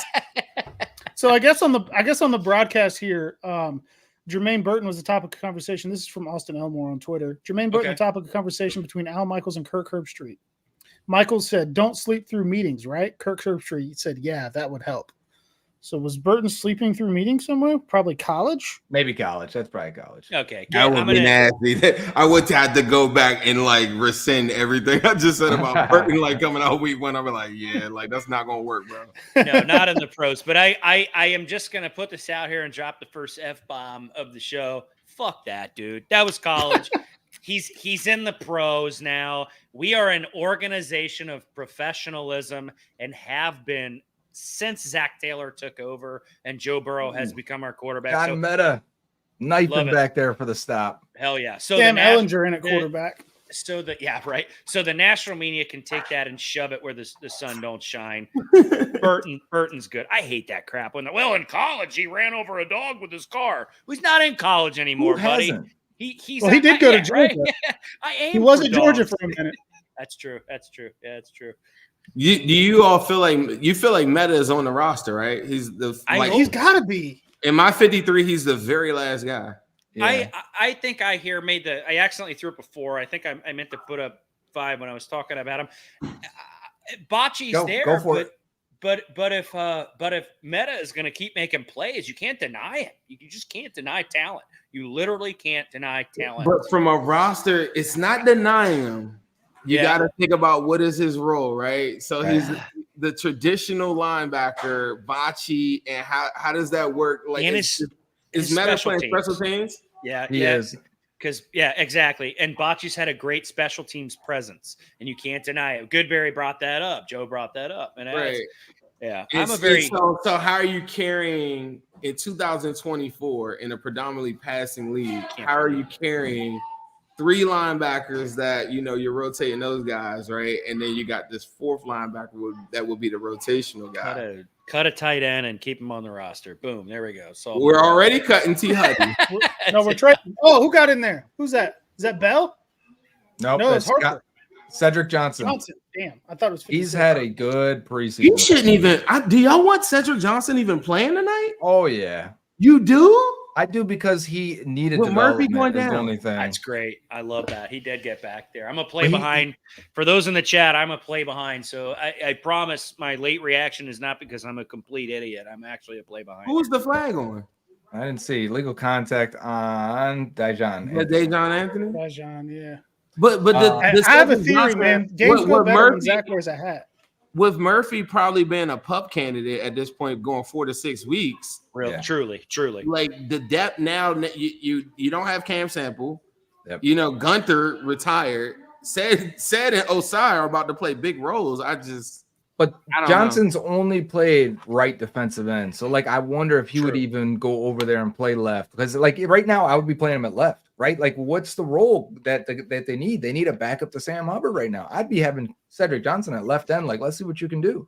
Battle with a tackle there. Love to see Battle getting in on the run defense there. That's my cat. Holy shit. Also, it's interesting. The whole defensive line. It's just throw it up in the air. What are we going to do right now? And we talked about that before. We talked about that before. This is live action here. This is Cooper, my cat. There he goes. We talked to Joe about that before he came on, Zim. What are you here? All right, ready? Zim, put your GM hat on. Put it on. I got to get that gas hat, bro. You look great in that hat. I got to get that. Shout him out again if you can. A newer company, love it. You put your GM hat on. What is your answer to the Bengals defensive line question right now? Is there a problem, or do we ride it out? Do you sign a guy? What are you doing, Zim? At this point, I'm trading whatever I can to get back into the roster guy. We were in. I do streams and playback where we do film review. We were looking at the dude Purcell for the Broncos that was released or whatever. I watched 80 snaps of him earlier today because they don't have a McKinley Jackson. Bro, there's some. I know that we're as Bengals fans, we're super optimistic. I just feel like they're going to be putting in waiver claims all over the place. They do not have any depth in any of these spots behind the main guys at all. That's why I'm can you imagine if something happened to Cedric Johnson right now? I wouldn't be playing him. Yeah, I wouldn't. We just got a big hit on the quarterback. That ball was laid up. Who just put that hit on? I thought that was said. It wasn't said. I think it was Johnson. Yeah. Looking. Was it? And we're talking about it. We're talking about it right now, right? Let's go. Wow. So Woo! That is a good hit. I tell you what. And Davis, huh? Man, he's having a good game. I guess Davis feels the Cam Sample. I don't know what's going on. There's you ask me what would I do? Put in a shitload of waiver claims. Sure. And trades this year. I think you can trade Jalen Davis. And they got to trade, but who are they trading? What is the only piece that I think that is tradable is a low level D line guy that you could trade Tanner Hudson for. Sure. I don't see anybody taking the bait on Carmen if they. I don't know. Maybe I'm. I don't know. I tell you what, if Carmen's not traded or cut, that guy needs to be selling used cars last week. I hate disparaging guys on the roster, but it is. Who takes the bait? Is Carmen tradable? I don't think so. I think that all it would take is one guy like a Callahan level offensive line coach. I can help him. I can save him. That could say, I know what you're saying, but I could take these measurables and make something happen with it. And I'm willing to part ways with a guy that I was potentially going to cut anyway. And the one thing that I think the Bengals struggle with is they don't have the communication lines of other teams. And I think that that's their greatest, like, it's not them, like, Mike Brown's cheap. It's the networking tool of GMs and all that stuff. Like, they're not in the mix in any of that stuff. So the Howie Roseman call that would have been done like a week ago, you're not going to get that as a Bengal. So that's the only part that kind of gives me pause, because I'm like, I just don't know how they're going to communicate with these other teams to say this is what we need, and somebody's going to actually give it to them. One underrated guy that they may be able to get something for, I think, is Jalen Davis. And I think he is at least a fourth string backup slot, or a slot for a team that really desperately needs one. And the Bengals have traded guys before. Remember David Jones, and that's the Reggie Nelson, a very famous one. But they traded Ben Wickery for like a 6th-round conditional pick right at the end. You could get something, I think, for Jalen Davis, who likely gets cut because of Josh Newton also playing in the slot lately. Can you keep 6 corners when you feel like the top 5 will play before you even put Davis on the field? So in my opinion, that's someone I think you can get value. I would just like him. I thought he had a good game last week. I'd like him to make a play here to make sure he's on the radar for these other teams. Yeah, because he's out. He's out on mine, right? You guys got him out, right? Like at the very end, I got Dejon Anthony in favor of him as my last. Like when I did my last 53. Yep. Is that how you see it, Drew? Yeah, I think that's with Newton. There was ups and downs with him again last week too, but he was getting run with the ones in camp. Early on. I think they really believe in him. They like him. They're not going to try to stash him. So yeah, Davis is a guy that's probably going to be expendable. And maybe you get another famous Reggie Nelson trade or something that turns into a Billy Price for BJ Hill. That'd be great.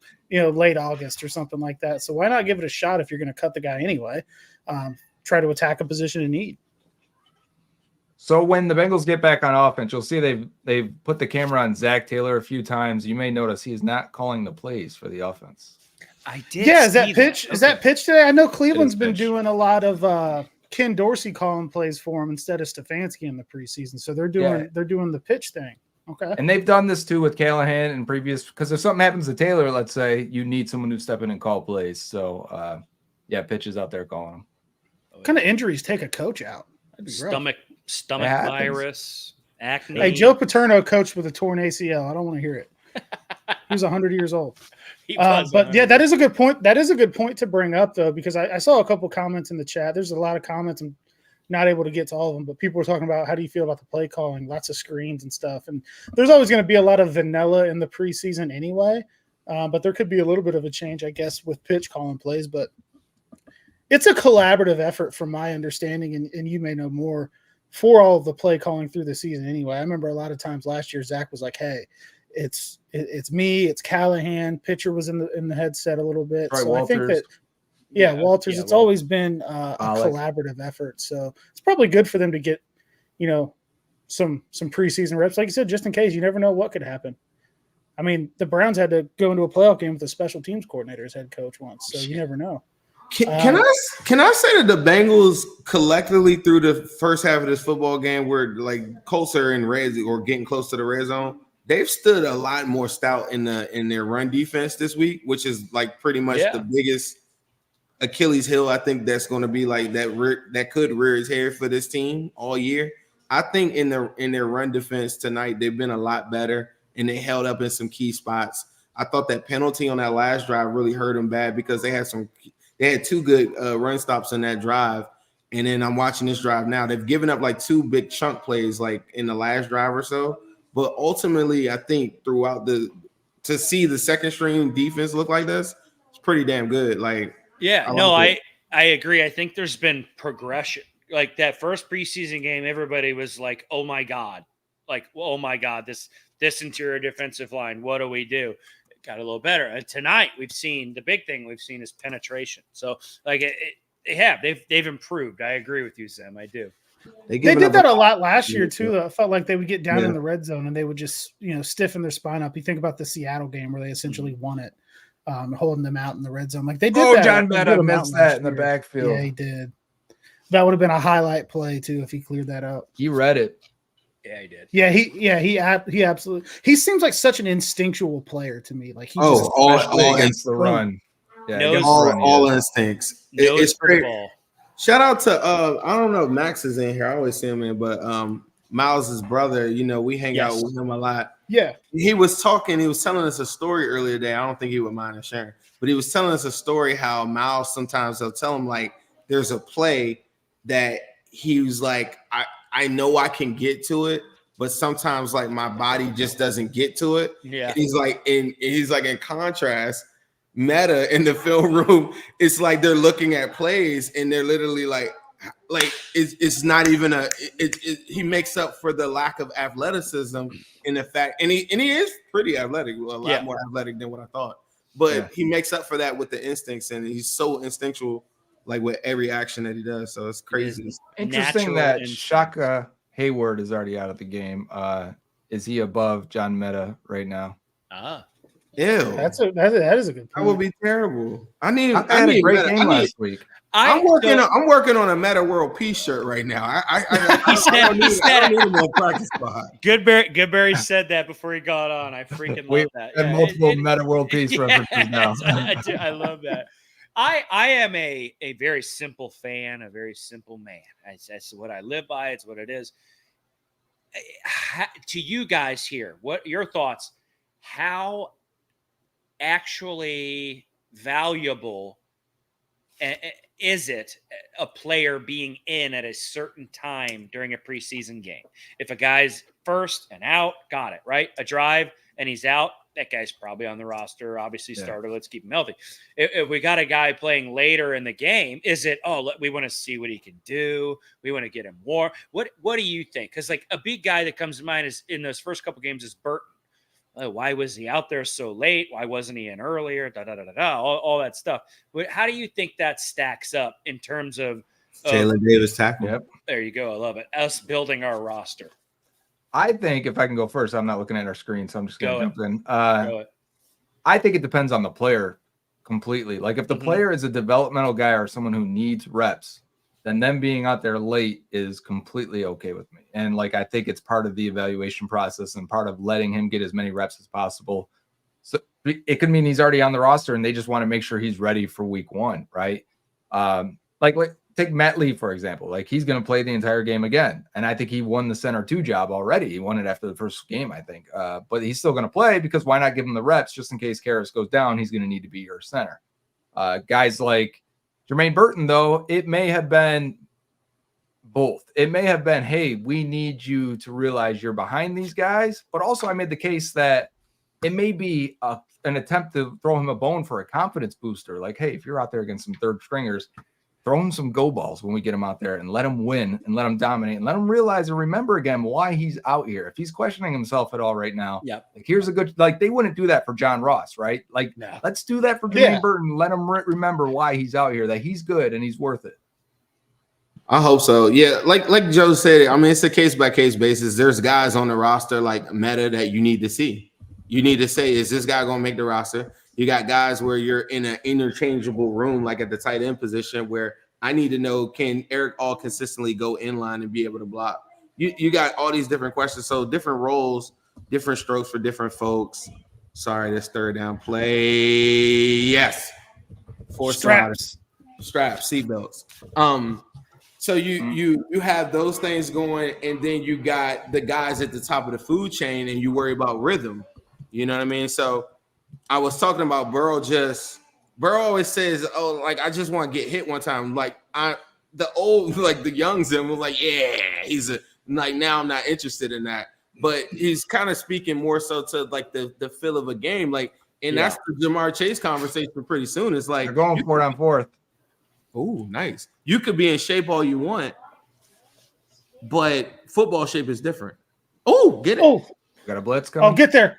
Nope. I'm watching the play now. Ellinger. Oh, Johnson rushed him out. Meta. Yep. No. Ball snapped. Ooh, coming out.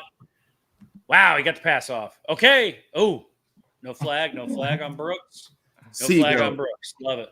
Got them. How about them going for it on 4th down? Ballsy. It's the preseason. Do it. I love it. Get the reps. Who cares?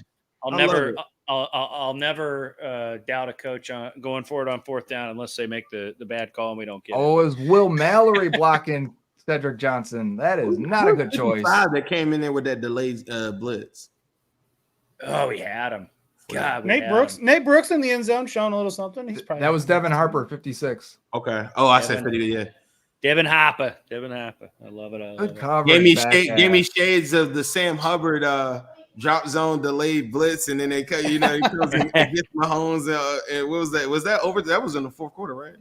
Oh yeah, I think that was in the 4th of that game because I was screaming at my TV like, "What the fuck are you doing? Go get it!" I was screaming in the midst of millions of red people all around me, and that's the story.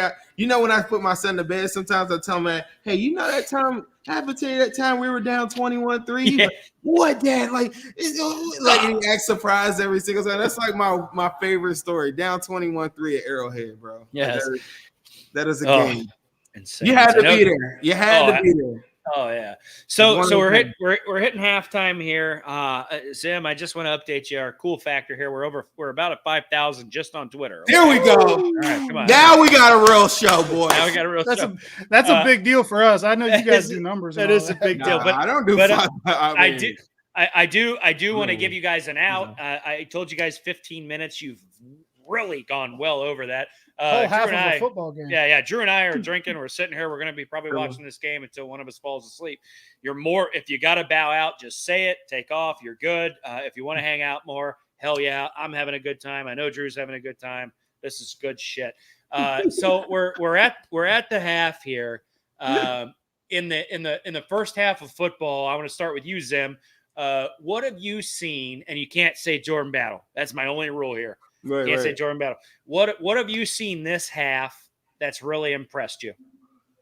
The 5,000 people that came in here to support you guys. I want to challenge everybody that's currently in here right now. Make sure that you guys like and subscribe, comment on this video when it is over. Don't just follow these guys. Love you. On Twitter or whatever. Go directly to YouTube right now if you're not on YouTube and hit the subscribe button and hit the alerts. That's the number one thing that I would say that I caught. Aside from that, I'm very impressed with the run defense. In some spots, they gave up a couple chunk spots or whatever, but the coverage has been pretty good. I've been unimpressed with our offense again. Anybody outside of Joe Burrow has been 3 and out, and I don't think we've been paying attention to that as much. But the Travion Williams runs has been awesome, so I'm really good. I'm really happy about that. Aside from that, I don't know. I'm just chilling, hanging out. Like this one is like a low pressure one, getting all the negative vibes and everything around. Because when we get to next week or 2 weeks from now, then you know what time it is. It's different. Whole lot of orange. Whole lot of orange. Week 1. Good. Dude, I'm in the building. Y'all in there? Are y'all there week 1? Yes. Yeah, I'll be there. Absolutely. It would. I'm telling you, God. It's gonna be up. God Himself would have to part the clouds and come down and point whatever He concealed carries up there in heaven at me to make me not go to week 1. I'm absolutely excited for it, and I love the whole lot of orange. Zim, that's big for you, man. They're all growing orange. They're going orange. A lot of orange. Ron, if somebody kills you, I'll be there in an orange RIP Ron shirt. I knew a whole lot of orange was big one day. I was watching ESPN and Rex Ryan and like everybody on the panel was like, whole lot of orange out there in Cincinnati back in 2021. Like they were doing like a segment. I was like, okay, we got something. So shout out to a whole lot of orange week 1. Everybody, if y'all don't know, wear orange and we're going to go orange crazy. Pants specifically. We're going crazy. Orange I got the orange shorts already. Shout out to my wife. That works too. Yeah, shorts. It'll be warm. She ruined I got orange. Now, if I have orange with the stripes, I got you seen the Supreme orange and black ones? I'm not cool enough to wear Supreme, Zim. You got to tell me what are they? Oh, I got my shit on Amazon. We had a Supreme drop today. This morning, oh my God, I'm a Supreme dude. Like you can't stop me. Talk your shit. Go for it. That's all I got for you. Like I will walk you through it, just show you my Supreme boards. You got an unboxing video? What? Let's know. I got my orange shorts on Amazon, but I've got cool. So I'm gonna shout these guys out, and I'm gonna show my big ass out there in some orange pants. Blitz Depot got these joggers, these orange joggers. They got I'm going to show off this. I like to call it an hourglass figure that I have. I think that's appropriate. But they got orange, they got white, they got black. They're nice. They're joggers. They match the game pants. Go get them if you want to. If not, I don't care. Whatever. It is what it is. But what are you guys? The orange pants are announced thanks to a random Twitter account, right? Tweeting out, hey, shit, did Madden just leak these pants, right? Maybe it's a glitch. Maybe it's a Shout glitch. out at Von Parody. Is that who it was? Right. Okay, Yeah. Von Parody. Logan Woodside, I think it said 9 for 13 for 31 yards. Ooh, a whole lot of screens. Whole lot of screens. We've seen the combinations. We've seen orange pants with black. We've seen orange on orange. Love it. Gotta love it. Orange on white. Surprisingly love it.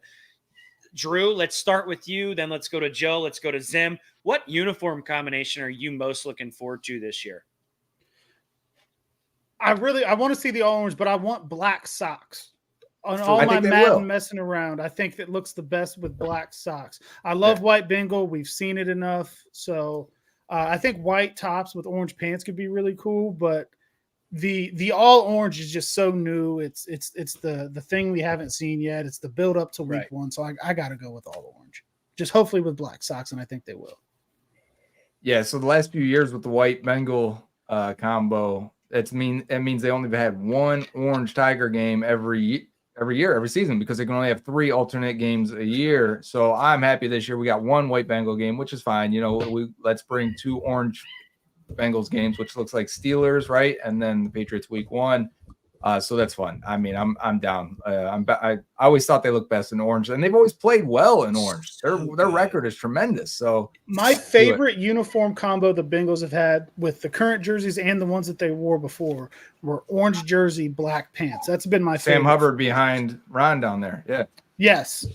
We put Sam Hubbard back there to try to get some female viewership. You so right about that's for our female audience. Or you might just get Bangalorian just telling you how good he looks or his eyes or something like that. Pause. That's just Joe Burrow. Pause. Just Joe Burrow doesn't, but Burrow doesn't get a pause. There he goes. Yeah, black. No pause. No pause on Burrow. Okay. No pause. I'm learning on the fly.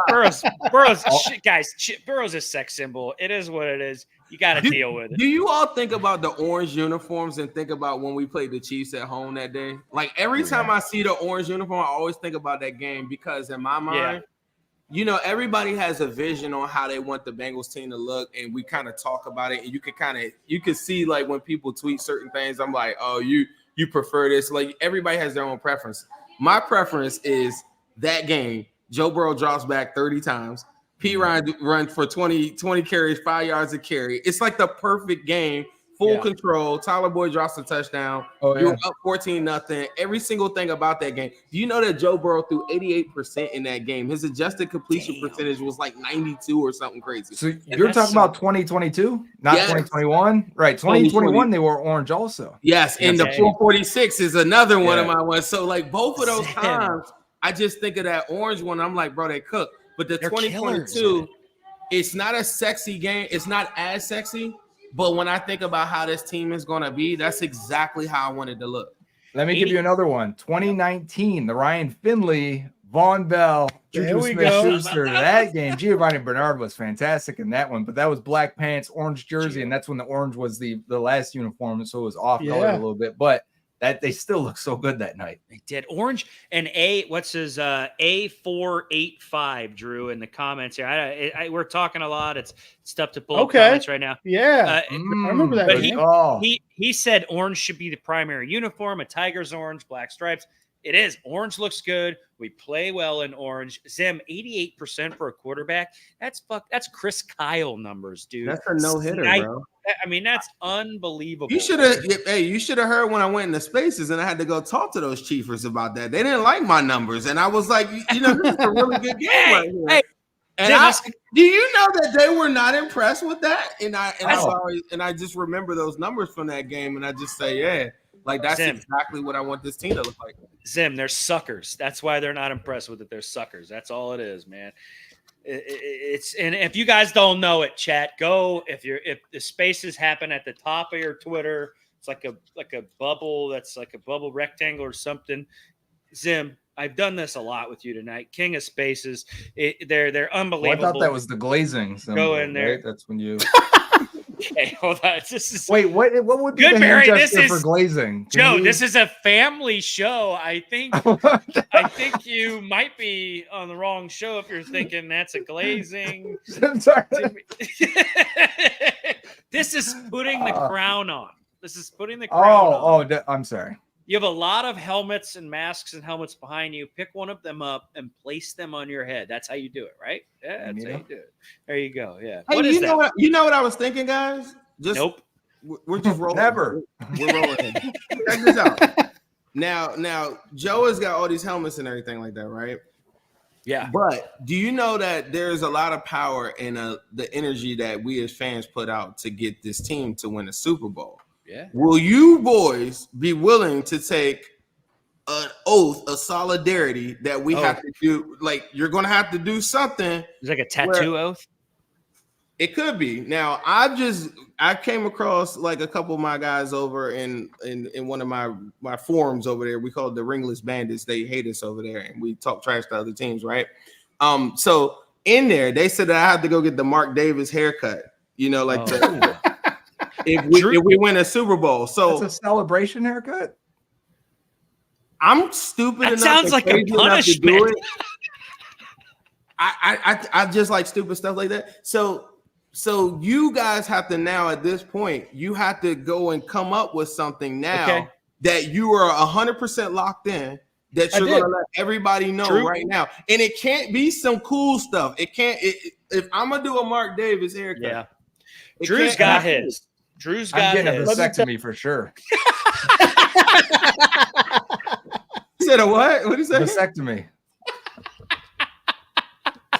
That's something. Okay. I'm not bringing any kids to this world when we got rings. You know what I mean? That's it. Fuck them kids is what he said. I won't be able to raise kids when I'm acting wild. Drew's got a legitimate. Right. That's not legitimate. What are you talking about? I'll fund the vasectomy. That is pretty legit because I mean, if you're doing that, then that's letting the world know that you're about to go hit the ground running for real. That's tough. No to more top. pull-outs is what it is. Drew's got one that's not. I'll bleach. Ron's trying to keep us in order here. Go ahead. No, I'm not. It's not bleaching my hair. It's not bleaching my hair. You must forget. I'll bleach something if we win, but I'm not going to go there. Drew, what's yours, man? You got yours is simple, right? No, it's not. It's something that may affect my marriage. I tweeted it.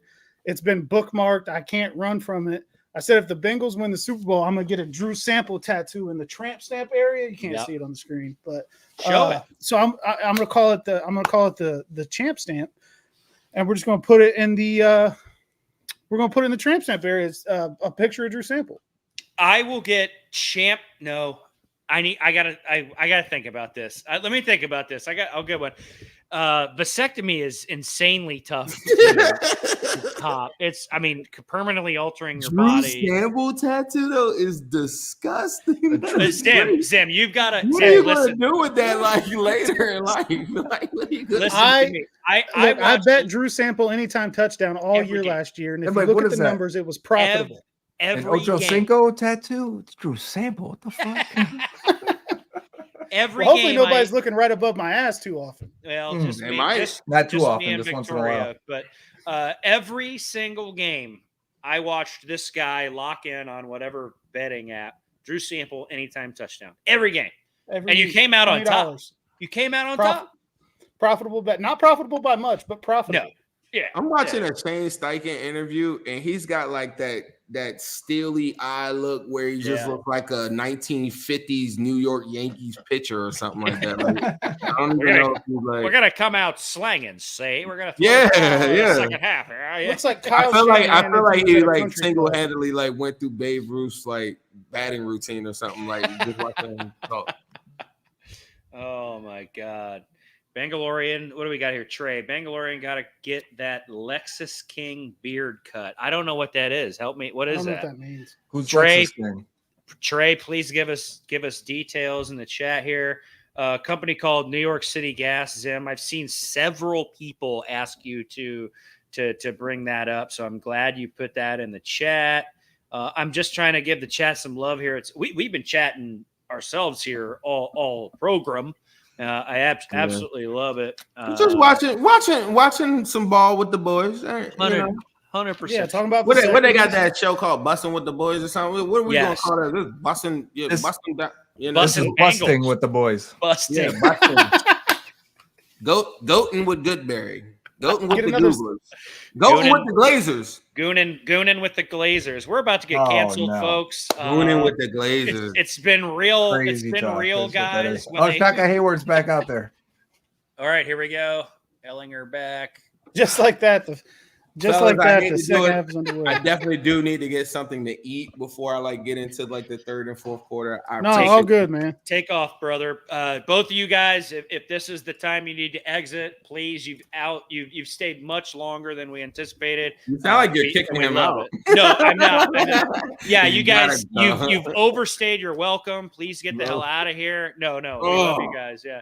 Josh Newton in the slot now instead of Jalen Davis. I'm watching. But yeah, appreciate you. My wife just came in with a whole ass cake. She's just holding a cake, looking at me. I need that. It got smashed to shit. What the fuck happened? Yeah, strawberry shortcake. That's not cake. I just have to correct you. I can't hear you. I got headphones in. That's a strawberry shortcake. That's fake cake. Angel, what are they all eating on the sideline? Gooning with the glizzies. But yeah, I appreciate you guys having me on, man. Don't hesitate, hit me back anytime. Absolutely. I loved it. Shout out to you as always, Goodberry. We love your work. Big part of what we're trying to come together and get this Bengals community rocking and rolling. Shit, I can't do it. Is that a heart, Joe? Yeah, I was struggling too. Zim, love you, Zim. man. Appreciate you, man. Have a good night. If you guys need a shirt too, in the comments, ZimWhoDey.com, Slim Shiesty on the back. We got the Slim Shiesty, ZimWhoDey.com. Check me out on Cincinnati. I'll see you guys soon. You're the man, yes, Zim. Sir. Now, can I get the layout right? Nope. No, absolutely not. You cannot. It's just you. Hey, my Jesus Christ. Dude. Joe, you're still coming back. I promise. If anybody's interested in being a producer for very, very little money, because this is a low budget operation. Look, if you're interested in being a producer, let's just be honest. You're getting paid in Skyline gift cards. It is what it is. Zim, always fun to have on the show. Zim is electric. I would argue one of the most passionate Bengals fans I've ever met, for good or bad. What's going on here? Nothing. The guy's not playing their responsibility. Oh man. Yep. Outside. I just had to live edit the overlays. We're doing this, but hey, there you go. That is what we got to do. If you're interested in being a producer for no money because we don't have it, just send me a DM. They're talking about a lot of injuries on here, and they've got these like bone. I've had this AC joint. Yeah, I did too. Still got a rocket. Yeah, well, I've seen your throwing motion. I've seen you run the 40 against your child. I know. I thought you were going to make a first pitch reference there, but we did throw the ball in Paycor, and we were zinging that thing. You had some. I was at the first pitch game. Yes, you were an angel woman. Thank you. Look at that. You did. Wow, cake, live action cake, fake cake. I've been offering to be your producer for months. You can't be a producer. You got to deal with the toddler while I'm doing this shit. Exactly. Yep. And I've heard that toddler. She's she's great at it. My kid does not play. She's 3 and she's gonna let you know what she wants. Now there was a decision made in the tunnel though when we were doing that first pitch. You were like, "Look, I'm gonna rocket this at you. It could go wide, it could not. But you were in a 100% or no percent attitude era there, and I absolutely respect you for it. So, that's all I do. She gave me the cake with lots of strawberry glaze on it, but 0 actual strawberries. We're gonna have to have a talk. Yeah, that's okay. That's not a good resume, Victoria. If you want to be the producer here. Okay, so second half. Yeah, second half. We're looking at a field goal attempt here. It's a crapshoot as to who's actually going to be playing. Look, AR is out. They've got Ellinger in. Blah blah blah. I don't know how deep do you think they're going to go on this roster, Joe, late into this game for the Bengals? Yeah, I think who's out there is going to finish it. I think they're going to give them all the reps, other than the rotations we've seen so far with Shaka Hayward getting mixed back into the linebackers, into the duo. Also with Josh Newton now replacing Jalen Davis in the slot, giving Josh Newton all the reps he can get inside. As I said, he'll probably be the primary backup for all positions. Sure. So I think those are the things to account for. And maybe we could see a switching of left tackle to right tackle to left tackle, and just go through that. And then I do want to see McLaughlin and all get a couple more targets. That's a good point. I love the point you bring up there. Like, preseason is not just for backups to just get film out there, right? It's like, hey, you know what? You play left tackle, but we really want to see if you could be a viable guard, right? Or a viable, right? If you could play there. So you see guys come in and play different positions. And this is where you figure it out, folks. The preseason does not matter. Come playoff time, nobody's talking about the preseason. So if you can work out kinks and see if guys are available and talented at other positions, this is the time to do it. So I love to see that. Very unprofessional shit. I'm just housing a cake. I picked it up at Kroger earlier. I was really looking forward to that. You look at, so like, we're not going to get any Rocky Lombardi action? Oh, yeah. I assume we will, right? Fourth quarter. I looked for Rocky Lombardi passing props on every sports book out there and just couldn't find him. Here, I do have a bet out on this game. I took Bengals money line over Rocky 34.5 total points. I mean this as respectfully as. Oh wow. We got a connection issue? Do we No, we're good. We're back. I think delay. We're good. Do we care about Rocky Lombardi? And again, I mean that as respectfully as possible. Do we need to see that guy? I'm just a degenerate gambler. True. I bet money on a preseason game. I took Bengals money line under 34.5. So Woodside is likely the practice squad guy, anyways. Yeah, they give us a positive update on Browning. Yeah, I think he's looked good. He's not enough to supplant, Jake Browning, who he just gave a contract to by any means. But I think he's looked solid in the preseason. At the first game, his wife was actually right next to us, and it was kind of cool to watch like a family member like cheering on a quarterback trying to go get a game-winning drive. Because you don't get those tickets in the regular season, so that was kind of a cool experience. But I definitely think they could stash him on the practice squad. And they drafted him 5 years ago? Because he was originally drafted to the Bengals, right? Yeah, if he makes it 8 years, I mean, that's a nice pension, and that's a solid draft pick for the 6th round. Yeah. That's Toledo.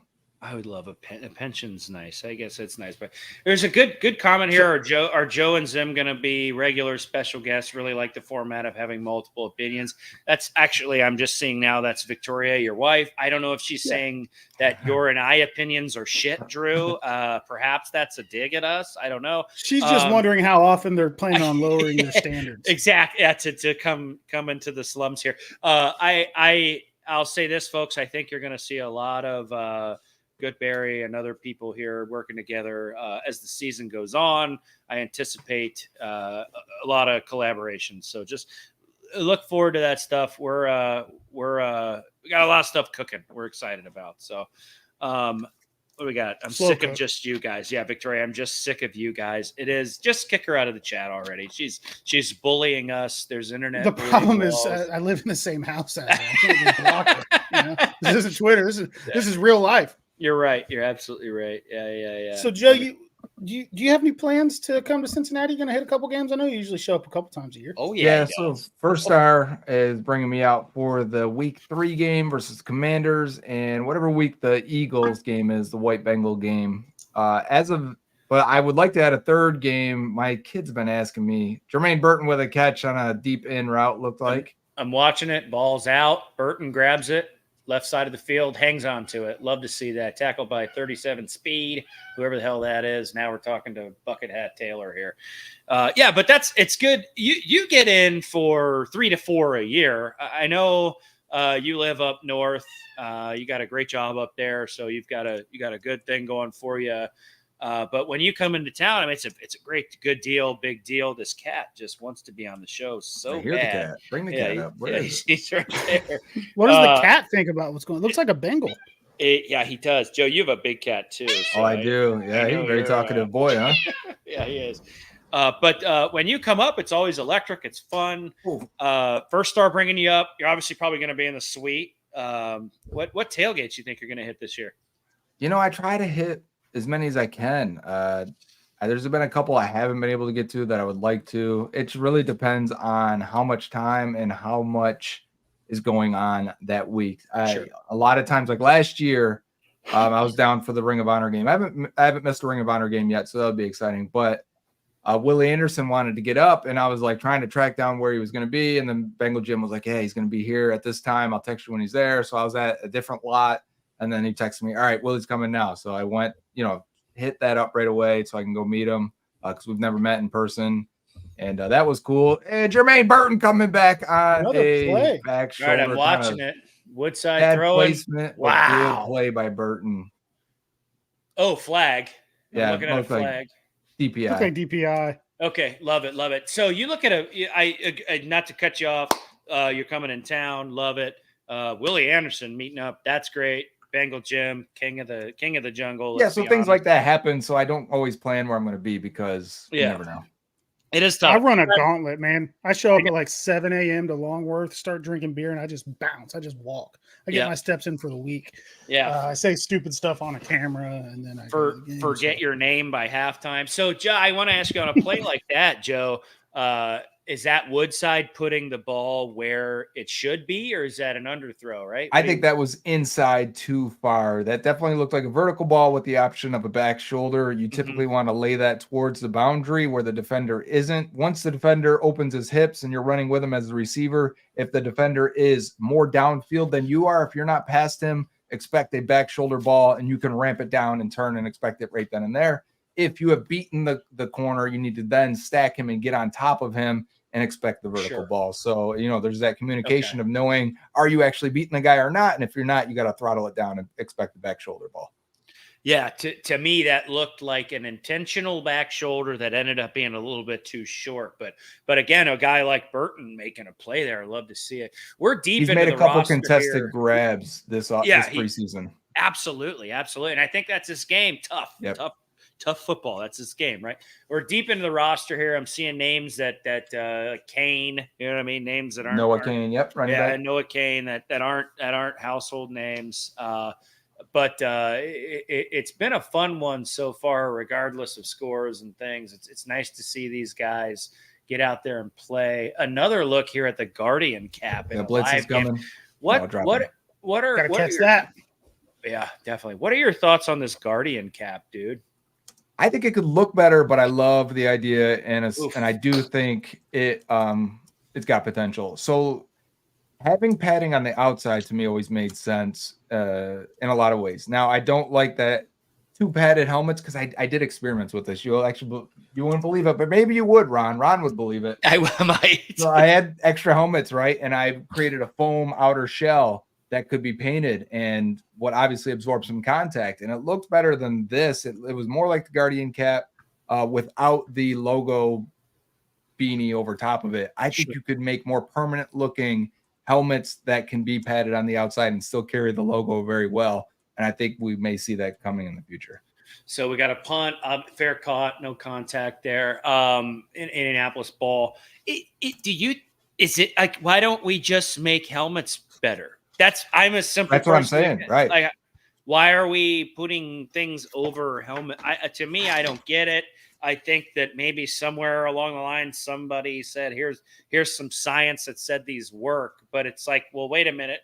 He's already wearing a helmet. Why don't we just make these helmets better? I don't get it. And they do all the time, right? We see the helmets now. They've got more cutouts in the front. They give some flex. We've got more holes on the sides that give more flex and let more air out and things like that. The padding's different inside than when we eat. 20 years ago, even when we were in school.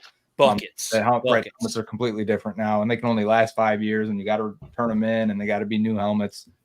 So there are new things for that, and I think they are evolving. I just think, especially for practice, it's a great idea for the linemen to all wear the Guardians because they're banging their heads all day long. We don't need that. Okay. Yeah, that makes sense. Yeah, because I know you've got players wearing the Speed Flex, and you use the term flex. That's the one with, if you guys look at a helmet, it's the one with the cutout right here in the middle. You've got another one. I don't want to misquote Axion or something, which is the crazy spaceship looking one. And then there's another flex that's kind of a mohawk of cutouts that goes down the center of the helmet. You've got behind you. What do you got? A Revolution? Well, that's what I was wondering. This Is that a speed?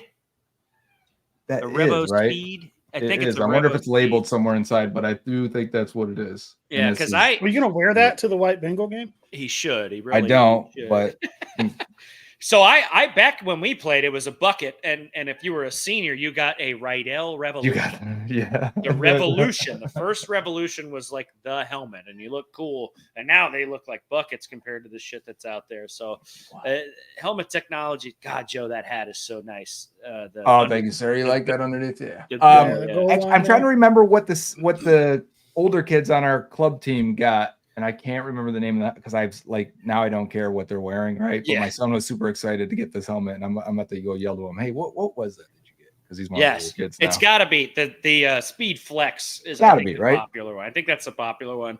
It's got the cutout in the center. You see Joe's helmet under the green Power Ranger helmet next to the skull. That's a bucket now. Kids would call that a bucket, and you'd be a loser if you wore that. The helmet technology is evolving. Drew, I think the Guardian caps look so stupid.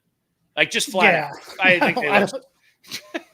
It's like you're just putting a bag over it. It's like and trying to make it look like the helmet. Obviously, player safety is more important than looks, but like Jonathan Taylor looks stupid as hell. He looks like the 8-year-old that's the pads are too big and the it's like a helmet running like the little kid. Okay, they look. Player safety is paramount, but they look silly. Joe, what'd your kid say the helmet? Speed Flex. That's exactly. Speed Flex, Speed Flex is like the cool helmet. I think that's what all the kids want. Yeah, But you know what the beanie reminds me of is special teams work, because you end up with offensive and defensive guys on the same side, and you gotta one side's got to wear the beanies on the helmets. Yeah, we used to have to wear the red caps in football practice. Just to differentiate, Big stick here in the flats. I missed the tackler. I believe it was 40. It was 40. Who's wearing 40? Good, Joe. I don't. I'm not going to pretend to know. Yeah, we're end of the roster. We are. Yeah, I don't know who's wearing 40, but big stick in the flats here. I love to see that. Who the hell the Colts have in at quarterback? He's Mr. Bean. Bean. Okay. All right. Yeah. So guys, we're deep into the roster here. Oh, what do we got? I'm watching. Harper put a shot on him. Take the snap. Ball's released. Big hit. I almost thought not a big hit. Oh, it is a big hit. Good God. Love it. Darren Hoppa, and Dowell. Dowell is number 40, guys. Look, we love this team. He could have got flagged for that. Yeah, he might have. Yeah. We love this team, guys, but when you get this deep into the roster, it's tough to know everybody. Harper could have been flagged for that for sure. Yeah, that was he was using his head you know what? It might have been incidental. They might have called that incidental because he hit the neck area, and it was only because the shoulders collided. But the shoulder pads are so small these days that the helmets end up hitting so much. That's an argument that I have every single time I see like a targeting call. They used to, don't forget, like and subscribe. Thanks for remember used to be out here like this. Wide receivers looked silly. Like even let's go back to Terrell Owens. Like those guys had big pads. Now these guys are wearing nothing burger on their shoulders. So it's like the head is a weapon now, and it's tough. It's tough to avoid. Until Ed McCaffrey started wearing kicker pads and cutting the pads out of his thighs and knees and heels of his shoes. He cut the toes and the heels out of his shoes and just like taped it because he wanted the tightest cleats as possible. He did some wild shit with his kids too. He was like, I don't care what your school says. You're wearing sweatpants. He cut the physical toe out of his shoe? Yeah, apparently gave him a tighter grip. What if he got stepped on? I don't think I knew that he did that. I don't think he planned on getting stepped on. I don't think you plan on anything. That's crazy. He's wearing kicker pads. He took out the thigh pads and the knee pads also. I don't think he was planning on getting hit at all. Meta just lost his helmet. He did. All right, I'm watching. Ball snapped. Oh, yeah, I didn't see the actual play. I'm not gonna lie. I'm gonna watch his helmet fly off. Look like it happened incidentally on the block there. Maybe some hands in the face. There's another Guardian cap there on the sideline. 34, whoever it is, has the beanie on. Have we seen a Bengals Guardian cap yet? I was about to say that. I don't think I've seen a Bengals Guardian cap the whole offseason. I don't think the stripes are going to work on that. They're going to get all bunched up. It might make them look organic. Maybe, perhaps. Maybe. Taylor in that bucket hat. I love these bucket hats. I've got the I've got the first, obviously your neck of the woods. 47. If you're watching right now, right defensive end, Pryor. Oh yeah, good hit. Hey, there's Carmen. He's ready. He's waiting on the call. Oh yeah. Anytime you're ready, Coach. I'm He's good. played as many snaps as us tonight. Oh, Could we maybe find a role for him? As like, you remember when they put like Pecco in at Defensive fullback? tackle? Can he just put him in at fullback? Can he just run into somebody really fast a couple times a year? Can he? That is the question. I would like him. He's like had a couple flashes, you know. There's that time he like drove a Raven into the bench. I can't do it. I would like the roster spot over him. I'm sorry. I'm done with Carmen. The Carmen experiment is gone. Big pass. 10 o'clock. Tell us how you really feel. Yeah, big pass, big catch. Colts moving the ball. Yeah. To me, I think that roster spot's more valuable than what he brings to the team at this point. Could have drafted Creed Humphrey, but then they would have had to pay him more than $1 million. $72 million is what he just got, but they could have had Creed Humphrey instead of Jackson Cartman. What? So contract talk. Have we broached it? Goodberry, where are you at on these contracts? Get it done. Higgins is what it is. You and I and Drew, I think all three of us, that contract that was like leaked. I don't know if that's a leak or the numbers that were leaked. Holy shit. If I'm the Bengals, I'm slapping that on the table and I'm saying, okay, let's go. Right. What do you think happens? What do you want to happen? What are your thoughts? Usually when you hear numbers, that's a good thing. It means they are talking. Happening. It means it's leaked at least somewhat, whether the Bengals are balking or discussing or trying to negotiate. And also, very often, those are the high numbers, right? If I'm going to come in and into a negotiation, whether it's your job or whatever you're doing, maybe you're in a union, but you start off a little high. And then maybe you're just buying a house, right? Any negotiation. You may go a little high, they come a little low, and then you meet somewhere in the middle. Yeah. And hopefully that's what's happening, and that's where we're at with a week to go. Remember, Joe Burrow wasn't extended until Thursday night football week 1. So we were in the same holding pattern last year, wondering why isn't it getting done? What the fuck's wrong with this team? Why can't they just be normal? Why can't you just be normal? And they couldn't be. And they had to do it and get it done on that Thursday night. And maybe we still have 2 weeks now before we hear anything on Jamar Chase. But there was never any doubt Burrow was going to play. Is my because he's the quarterback. They don't sit out. So do you think there's a real shot Chase doesn't play? Because I don't. Chris Jones, remember he sat out week 1 last year and they lost to the Lions. So to keep harping on that game that we had nothing to do with, that week 1 versus the Lions Thursday night football, he wasn't there for it. And then they signed him like 2 days later. Listen, Jamar Chase sat out a whole year of college football. And people said, that's crazy. You're like one of the best players here. In college football, why would you sit out a whole year?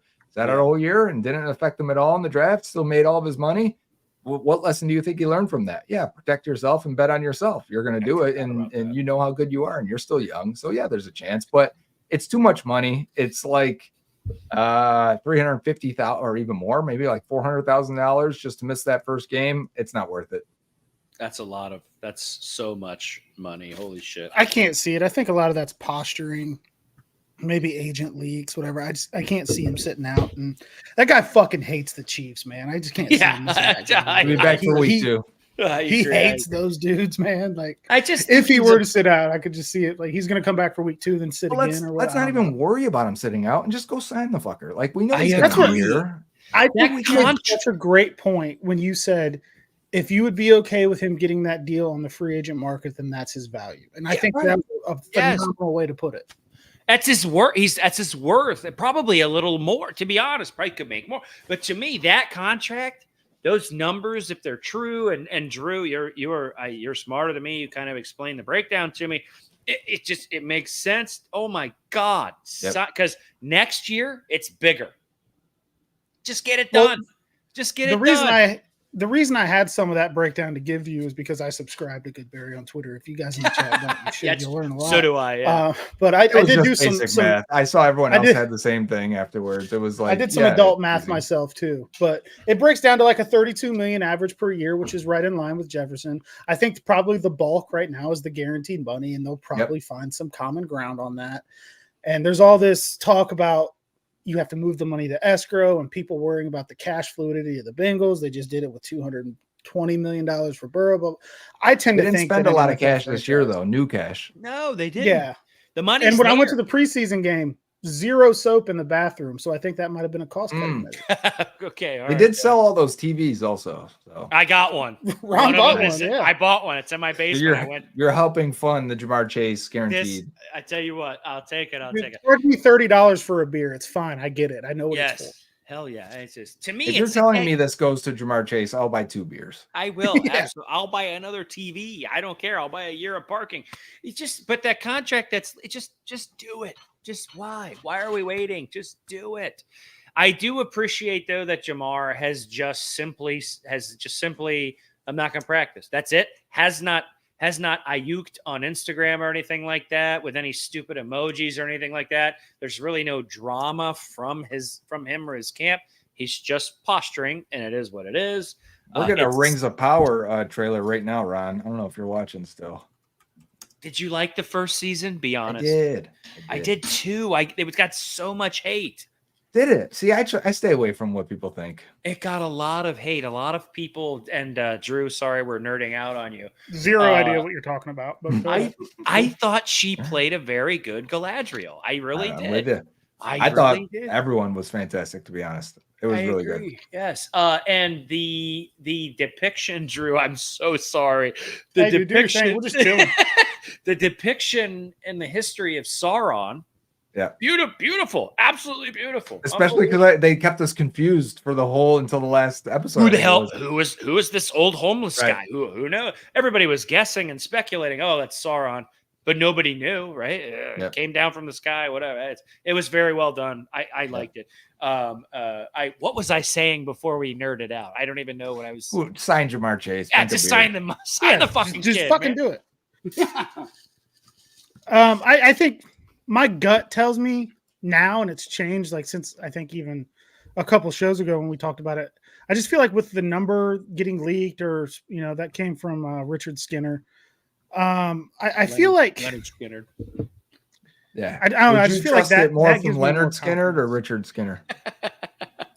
Dude, I'm a fat white dude from Ohio. You trust Leonard Skinner.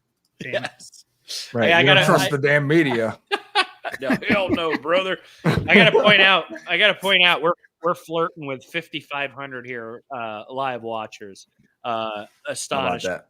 Astonishing in my living room in Ohio. Our living room here, just unbelievable, guys. Thank you so much. Like, subscribe, even if you don't. I don't care. Thanks for being here. Unlike it if you want. Thumbs down. Yeah, I also that's fine. apologize. I also apologize that this is how you're spending your Thursday evening. It is what it is. So Chase is the guy we have to sign. It's going to happen. It's like a matter of when. Got it, right? Yeah. Oh, did he get that? I'm watching rolling out. He goes in. Call him short. I think he's short. I do. They should love go that. for it again. They should. I agree. I like that Blazek took the ball from the quarterback. I don't know enjoyed it. If people know this, but on Twitter, I've kind of like gained this reputation of like I always tweet "go for it," but I don't always mean that. I just mean like I think you should go for it. You know what I mean? I do that, and I think I do it because you do it. I'm like I think I agree. I'm just no matter what. Yeah, if he says for it. go for it, cool. He knows the He analytics might. and the numbers and shit. I'm not even checking the analytics anymore. I'm just saying go for it. I just make football exciting. That's all I want. I'm a big go for it guy. I'm a big go for it. Did he get that? Let's see. I got a replay showing now. It looked close. I couldn't tell if his knee was down I though. can't tell. This I is the can't angle either. here. If it's called short, I think it stays short. Can't see his knee because of Hull's head. The hand obviously doesn't count. I can't see. Yeah, Hull's head is there. That ball's across the plane. I think they might call him in. If they do, That's whatever. really gonna hurt the bet. But going Bengals money line was bold. I really Yeah, should have got an energy drink at some point today. Season's over if he scores here. But so Chase, foregone conclusion, gonna get signed. Matter of when. Is Higgins a Bengal next year, Joe? So I've thought about this. Let's say he has a crazy good year. Right. Let's say he has a career year, 1,300, 1,400 yards, right? Oh my god. Right. If he does, tag him. because that tag is only going to be 26 million and these guys are getting 32 to 40 million per year. Like that's a steal.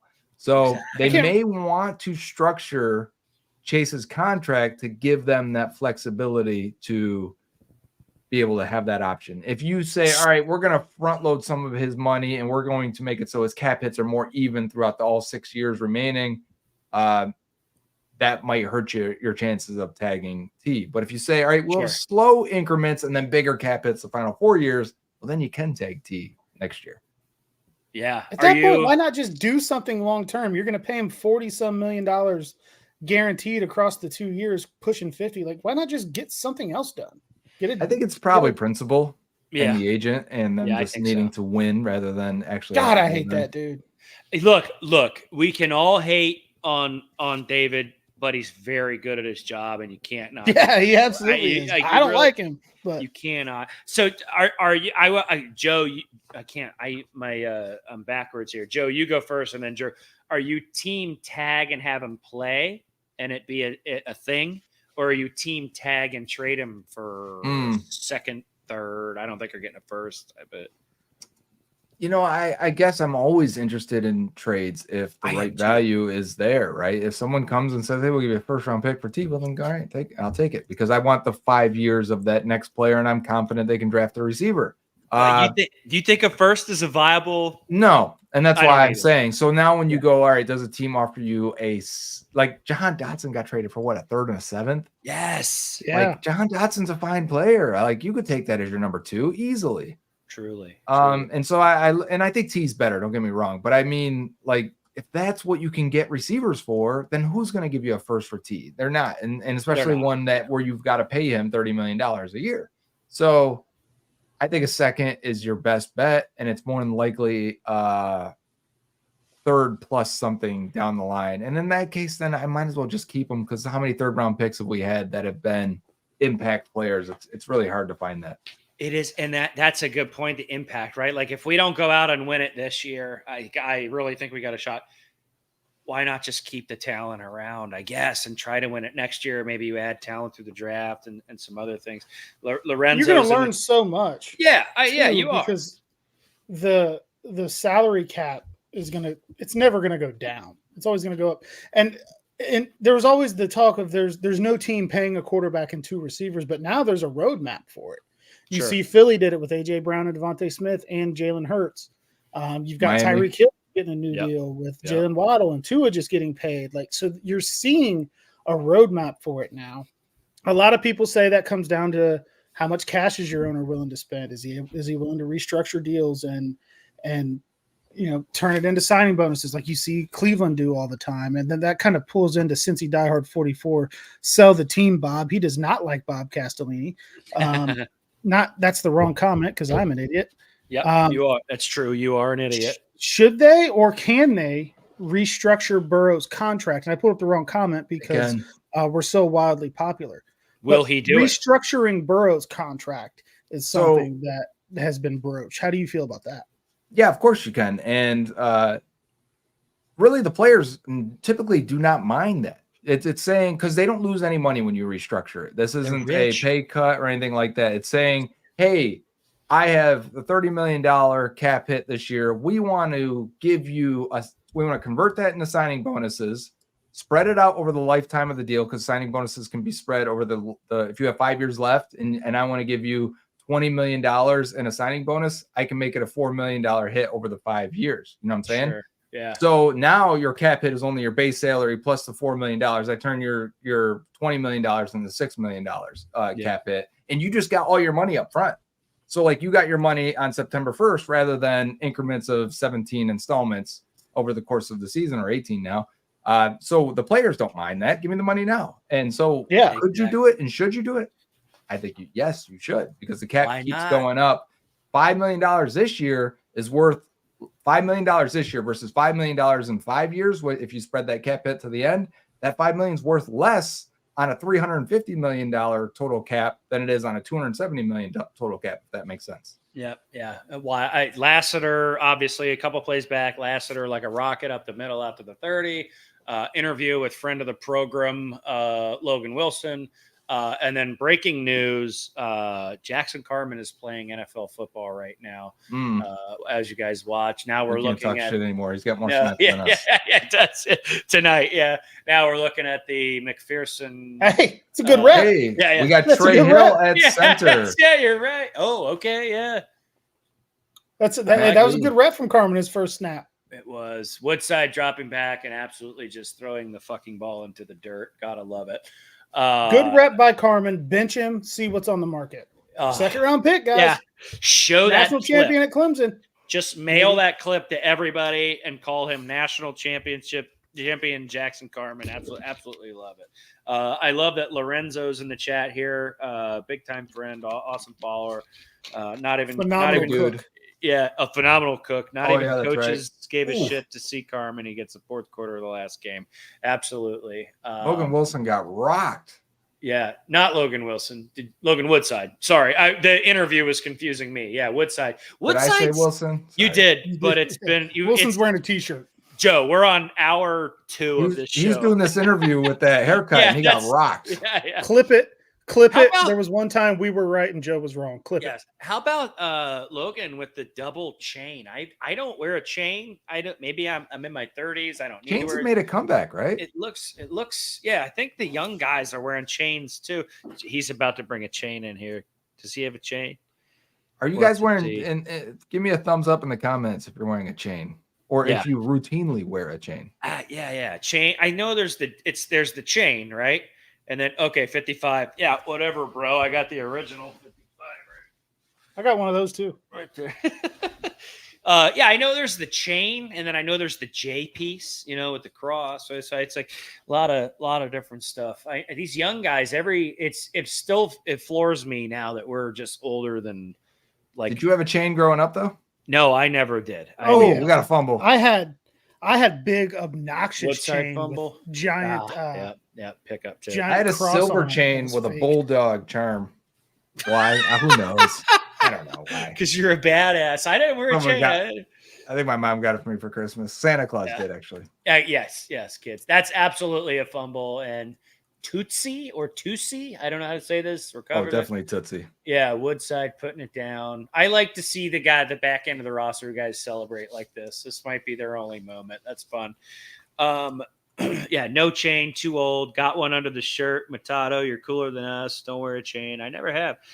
I got called Fitzmagic in that video I did where I told Jamar Chase I would give him my Buick if he signed that day. Obviously didn't work, guys. I apologize. I should have had some kind of. Are you driving a Buick? The Buick is no longer on the table. I drive a Buick. Sorry. I drive a Buick. I love an old Buick, like a LeSabre. 2012 Buick LaCrosse, top end of that year though. Top trim. Has Bluetooth. Yeah, top has trim, Bluetooth, all Jamar. leather, Bluetooth. It's got a heads-up display. Does it? Hey, yeah, whoa, yeah. That's I'm in, guys. I my car was made in 2012, but I'm living in the future. Okay, we can get this done if he wants a truck. I got a 2024 Ram, 12-inch touchscreen. Jamar, it's yours. Sign on the dotted line, buddy. Yeah, I've got a 2008 Volkswagen GTI, 102,000 miles. You're not giving up the new one. You're not giving up the Audi. No, I don't know anything about that. No, Not I got the a car out here in the front that you can have. Not even for Jamar. Don't touch that one. No, I've got the Caddy, the minivan, and I've got the Buick as my everyday. That's I'll give him the Buick. I can't give up the Honda Odyssey. I just love the Honda Odyssey. Folks, there's football on the TV, but we're talking about vehicles here. Stow and go seats, dude. Welcome to the show. Yeah, no. You've seen Deadpool. Oh my God, did you see the new one? Yeah. Oh my God, it was so good. Never seen any of them. Why? Just Never nerd seen any of out. them. Just nerd. Dude, I can't tell you the last Joe, time I watched a movie. Fun or Joe, what? he's never seen Star Wars. Not a movie. Not a single movie. I don't. I think it's more egregious he hasn't seen Deadpool. Why? Because I think even non-nerd comic book dudes can watch that movie and laugh their ass off and have a good time. The new one is. I can't be like, top 5 movie, but I have not laughed that hard in so long. It's just a good time. That minivan. I can't tell you the last movie I watched of any kind. What do you do in your free time, Drew? Yeah, You have a boat. You have a boat? I get my ass whooped by a 3-year-old little girl. I say dumb shit on Twitter, and I do this show. There's a lot of cat in the hat going on in my house. That's what she's into right now. So I travel a lot for work. So in my downtime, I'll go see a movie or two. That's a fair statement. You are raising kids. I abandoned my children for like 40 days out of the year, traveling across the globe. So I do. Hey, I got to point out, we're over 6,000 people watching right now. This is guys, unbelievable. I love to see that. Career night. Yeah, for sure. Career night. It's for a preseason game, the final preseason game, and it's home, so a lot of people are watching. Yes, this is where we'll lead at when we're talking to sponsors and potential. Yeah, right. So to anybody out there watching right now, look at this trio. Look at the numbers. Hey, just look at this trio. Look at the numbers. There we go. So it's all that guy. Yeah, 100%. But so now we've got a Slovis in at quarterback. We are so deep into these rosters, folks. Is that Clayton Slovis? Yeah, I think so. We had Slovis, didn't we? Yeah. When? Keaton, I should say. Wasn't it last year? I don't know. I'm gonna be honest. I'll show my ass here. I think he had a cup of coffee in camp when Burrow went down. Maybe. Yeah, that's what I'm trying to remember. I thought at some point he was. Keaton. Or maybe he came in for like a workout because they ended up going with Will Greer. That's one of my. They did, yes. That's one of my not finest moments is getting drunk at a sports bar during Zach Taylor's first draft and just going ape shit on Twitter about drafting Will Greer. Yes, Drew. No, because they said Slovis is a rookie this year, so I'm thinking of someone different completely. Maybe. Yeah, that's Keaton. It sounded familiar. Where did Slovis play college ball then? I've seen him play football before. USC. Drew, that's it. What Mountain Dew is that for you tonight, Drew? Just going with the old regular. Okay, so you've done Code Red and how many? Yeah, that's my second one. Yeah, second. Those times I tweet about going on a diet, just know it's over probably 4 days later. You got a Mountain Dew sponsor? We don't. No, that's a free ad. No free just ads, something near and dear to my heart. Yeah, that's why Josh Newton in the slot. Code Red and regular tonight. You usually go with a live wire on game day. I've seen it in your truck. That's Kroger's problem, dude. They didn't have it. I was at the grocery store earlier. Yeah. No live wire at Kroger. Ball out to the flats. A little stop there by Fau. That reminds me, I'm supposed to get a new phone holder for my car so I can record videos in the car. Your car talk is good. Here. Where is it? Those are solid. I got this neck thing off of the TikTok shop, like a Gen Zer. It's like a magnetic thing. I'm going to try to do some point of view shots, POV, as the kids say. What are we talking about here, Ron? Is this point of view? This is not our OnlyFans, folks. I'm talking about point of view at tailgates. I think that'll be some good walking around shots. It's just going to be hands. I want some walking around money. Yeah, walking around money. Get some your walking around shoes. Okay. Gator. I'm not going to finish the quote. Gator never met up on no shit. Gator never played no shit. Yeah. Great movie. Know that one. I know that's comedy. That's up there. That's in my top whatever. But the POV shots will either be cool or they'll just be bouncing and shitty in the tailgate, but we're gonna try it this year. I took it bowling today with the kids. It worked out all right. A lot of content, ball out to the flats, running back trips, Jules there with content like that with the touchdown. A lot of fun content this year, folks. I think we're gonna do. Drew and I are okay here on the show. But our money making time is tailgates, live action, man on the street stuff. We're excited to talk to everybody this year, especially when you're in town, Joe. Absolutely an electrically fun time.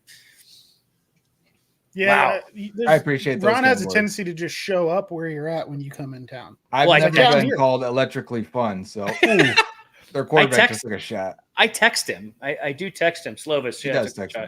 Got the pass out. We'll get on phone number basis one day, Joe, but you're responsive to my DMs. I appreciate that. Yeah. What's this hairstyle we got? This is the year. This is the year. Are you talking about that's a rookie haircut, though? Okay. Downplay it. Yeah, the down the middle hair. Drew, if we win the Super Bowl, you have to do that. Yeah, I like that. No, the first time I met Drew, I was walking through the Bills Stadium tailgate parking lot, and I have the peripheral vision from 50 feet away, maybe 50 yards even, actually. I was like, Drew Garrison? And I saw him over there, and we've never met ever in my life. So I said, I'm going to go walk and talk to Drew Garrison. It was the pants. You just knew those obnoxious pants I was wearing. Maybe, but I think it was your voice. I was recording something. I do remember that, and I was like, "Hey, that's pretty cool."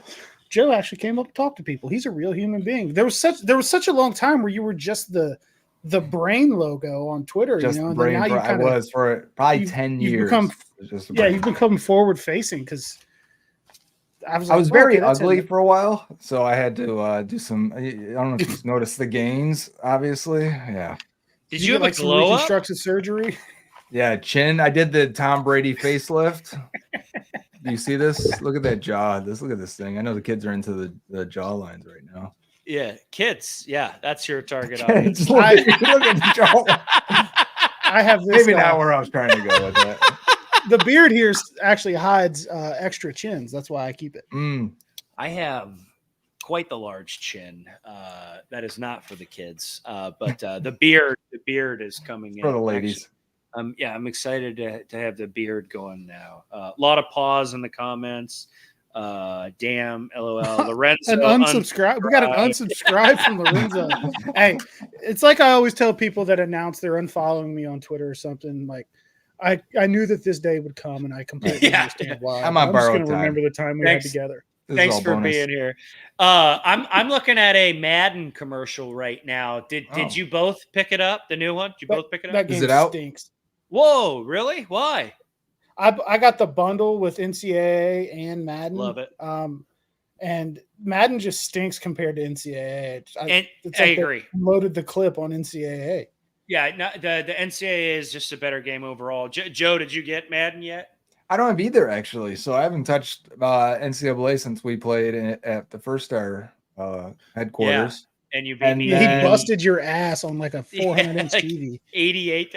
Okay, but he had wasn't fair. Wait, what team did you have? I had like Sister Mary of the Poor, and you had and I had Alabama. Memphis. Yeah, Memphis. Yeah. No, I did. I had LSU. It was LSU. Yeah, LSU. It was LSU. I had LSU. Yes. But we thought we had scaling going on. No, there was none of that. I figured it out. You can turn scaling on, but we absolutely did not have scaling. Your players were unbelievably fast. It was my skill also. Yeah, and you're very good. Yes. Thank you. Good. K Breezy, Coach B streams will be back.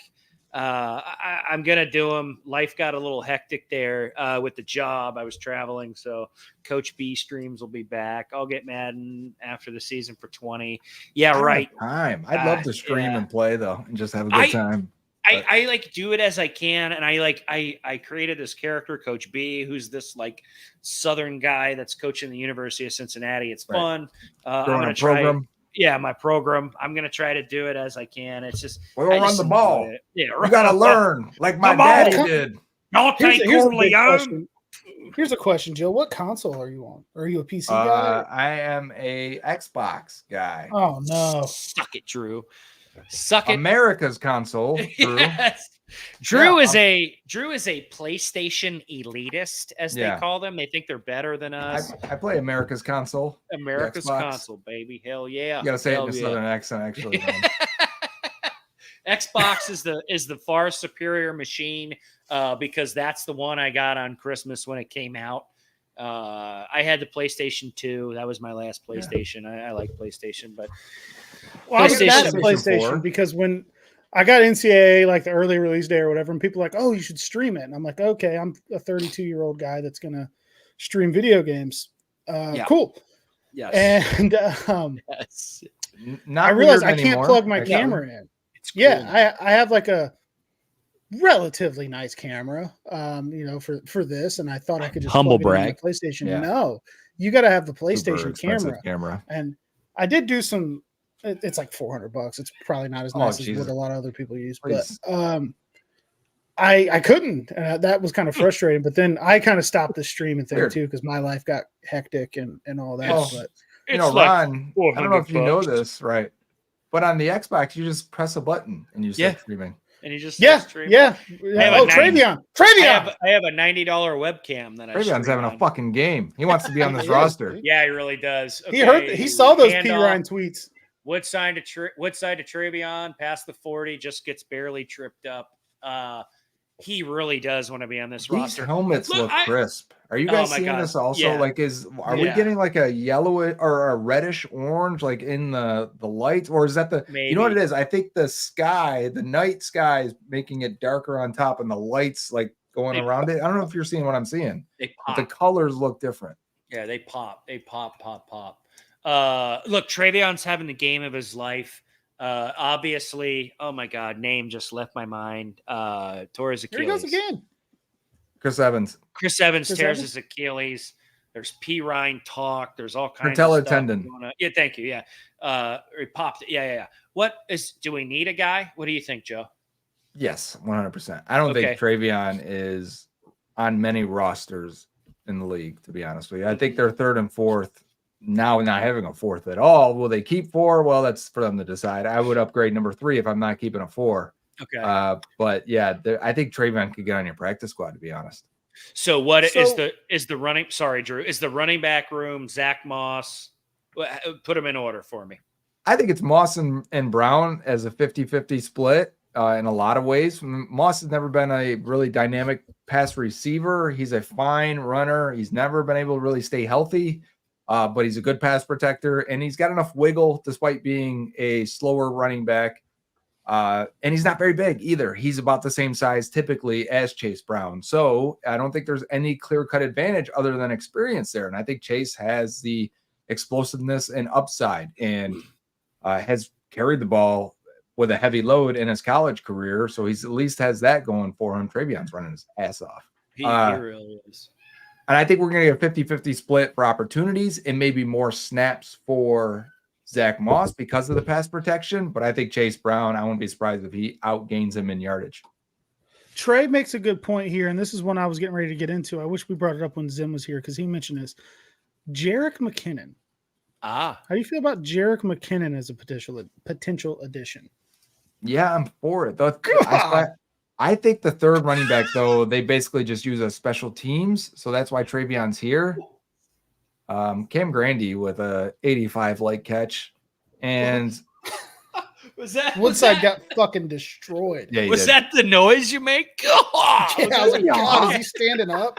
He said, anyways. Who is wearing 85? What is Cam Grandy? Grandy, dude. For what reason? Why? Why is that? He's open. Allowed? Well, I mean, you can't retire it for Ocho now. 4 guys have worn it since. I guess, whatever. Joe, I'm sorry, whoever I just interrupted, but Ron, prepare yourself. They're about to show Burrow on your screen for like 4 seconds. Okay, let me just. Oh my God. Burton! Jermaine Burton's a ball player, folks. Yeah, vertical route again. And he's going up and touchdown. Woodside dropping back, ball's out. Burton snags it. Touchdown. He does not wear a cup either. Oh, that's his wiener. You're absolutely right. Yeah. I love the touchdown. Wiener. Here for the touchdowns, getting the wiener, folks. That's football. Burton with a touchdown, still in the game. Still in the game. If he can do anything, he is going to win vertically and win at the catch point. And I think at the very least, if he's struggling with the playbook, if he's struggling to show that he can do other things, at the very least, I think we'll get this. Is that it? Just chuck it up. He'll get it. I think that's what we're looking at as of now. It might be Chris Henry role as a rookie. Oh my God, I love that comparison. Actually, maybe not as a player archetype, but I do love the role comparison there. Yeah. So a lot of people were like, "Oh, put him in the slot, put him here," that's his thing. He gets vertical. Like that's what he did at Alabama, right? Help me. Yeah, even from the slot, he got vertical a ton. Even and that's where I was going next. Even from the slot, he can run that kind of out or that in. I mean, I just think he's a talented football player. God, man, I like I said, I said it on a First Star show actually. That has moved on, but whatever, neither here nor there. I said that Burton might get 800 yards, but who knows? There's a lot of talent in the wide receiver room, so yeah, it's good. Sure. It's good to see him active. I love seeing him active. I am doing stat projections right now.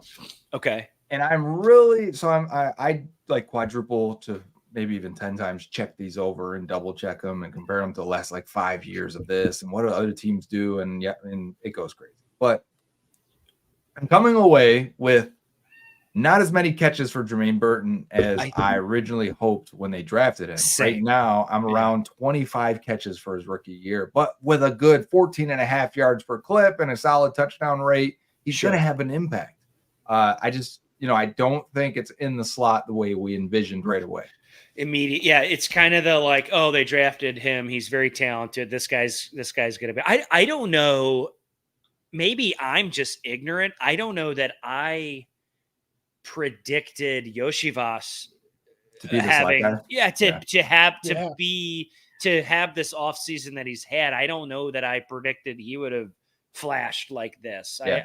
I didn't write the guy off. I think he's talented, but I don't think I saw him kind of doing what he's doing this year. So can I be a wet blanket for a second? Yeah, please. Yeah. There is a chance their wide receiver 3 doesn't fulfill what we hope. And if it's Trenton Irwin starting, like Zim has said, we've seen Irwin. Like, is he good enough to be a full-time slot? I don't think he is. I think he's a valuable 3-tool wide receiver that can play any position and somehow wins when he does, right? Yeah. Yoshi averaged 7.7 yards per catch last year. Like, that's disgusting. He was an older prospect coming from a smaller school, and while they're excited for him, and even Burrow said he's going to have a big year this year. He did. There is potential that what is a big year for him, and maybe catching 35 balls, and that would be great. But is it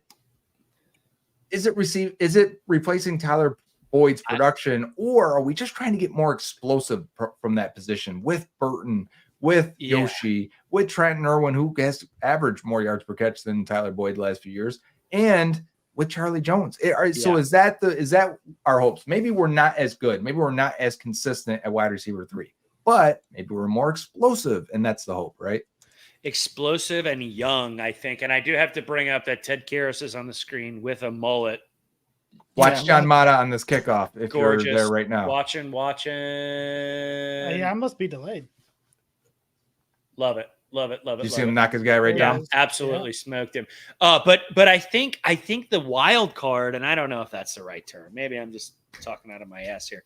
And the makeup in those yards at the wide receiver 3 position is going to come from Gesicki. Yeah, you're right. I really do. I think that a lot of people are like, oh, wide receiver room, Burton, Yoshivas, Charlie Jones. And then I see a lot of lists and polls. And I'm like, why aren't you guys including Gesicki? I think Gesicki's going to maybe be a monster. There's a shot. He's a monster. So today's poll about who's going to have more catches, I assume Gesicki's going to beat all of them. That's why I didn't add him to that. That wasn't a shot at your poll. I just would like to say that because I didn't get a chance to. Yeah.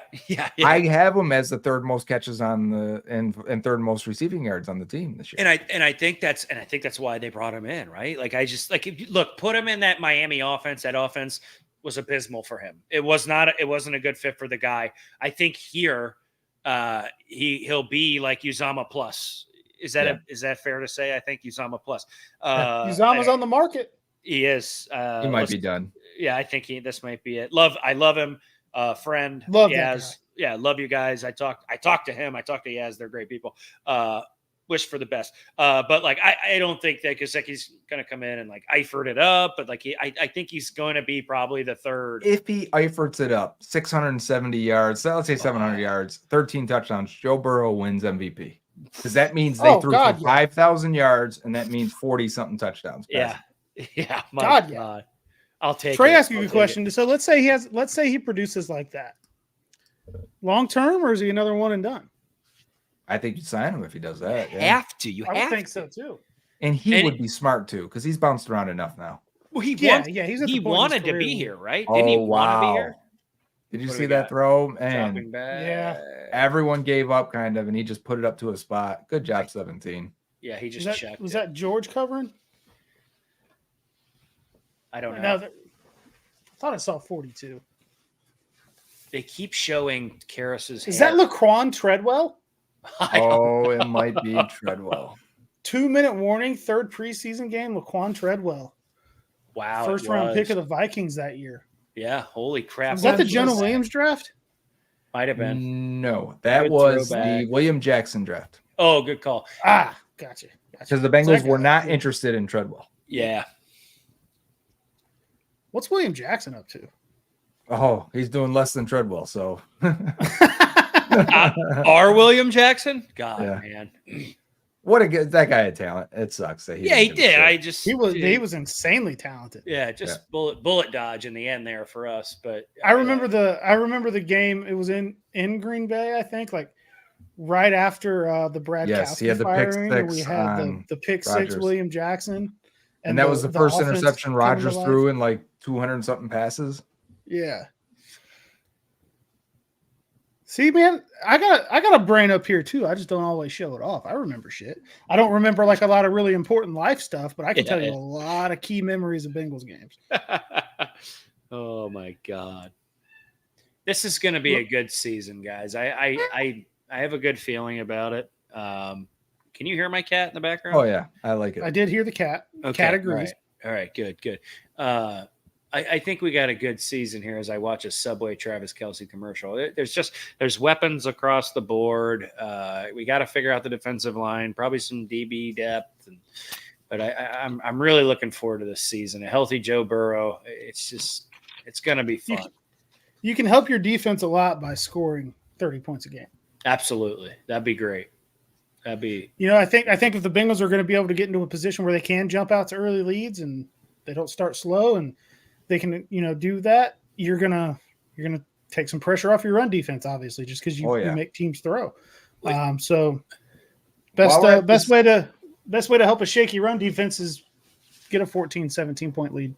While we're at this 2-minute warning, I am going to get out of here because I have to record my show for tomorrow, which will just be locked in and thoughts. So if you've hung out with us this entire show, you probably don't want to watch tomorrow. But Bengals on the Brain. You should.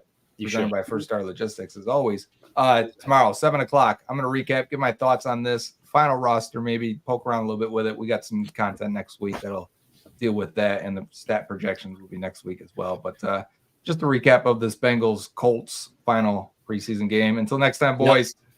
Thank you, man. I intend to ignore my job during the day tomorrow to watch that. So I'll be looking out for it. Much love. Thanks it's not for being until here. 7 tomorrow, so don't worry. It's late. Oh, okay. Yeah, it's late. Okay. Sometimes they're in the day though, right? But I appreciate it. No, they're always at night. But always I may not night. tweet Always during night. the day. Maybe that's it. Yeah. Maybe it's when your tweet comes out. Yeah. But I'm subscribed to the channel, so I'll see it. We appreciate you, man. Totally appreciate you hanging out for as long as you did. Definitely appreciate Absolutely. you. So look out for the Bengals on the Brain tomorrow, and then we'll talk to you soon, man. Have a good rest of your night. All right, guys. Yeet. Did not expect him to be on for that long. What a guy giving us his evening. Why are we switched? Oh, we're not. There we go. We're back. Shout out to him, man. Shout out to Zim for coming in. They both spent way more time with us than they probably should have. I told him 15 minutes, and I gave him several. I gave him several outs. They loved hanging out. Guys, folks, I anticipate a lot of content with Goodberry, especially this coming season. Good friend of the program, some stuff in the works. Zim, just the most passionate human being. Flat out, guys. I'm going to pull this up here. And those Slim Shiesty shirts are filthy, dude. They are. We're flirting with 6,500 live watchers. I mean, that's record numbers for the show.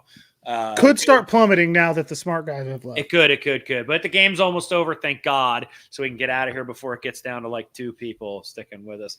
I see our loyalists in the chat, the guys we would call up if we went to war. You guys have been here. Don't think we've forgotten about you. Look at Ben, Nick fought in the chat. Nick, Ben, Lorenzo's still here. Matt Matado, I think that's a newer name. I like the Stan Marsh picture. Thanks for being here. T Brookie.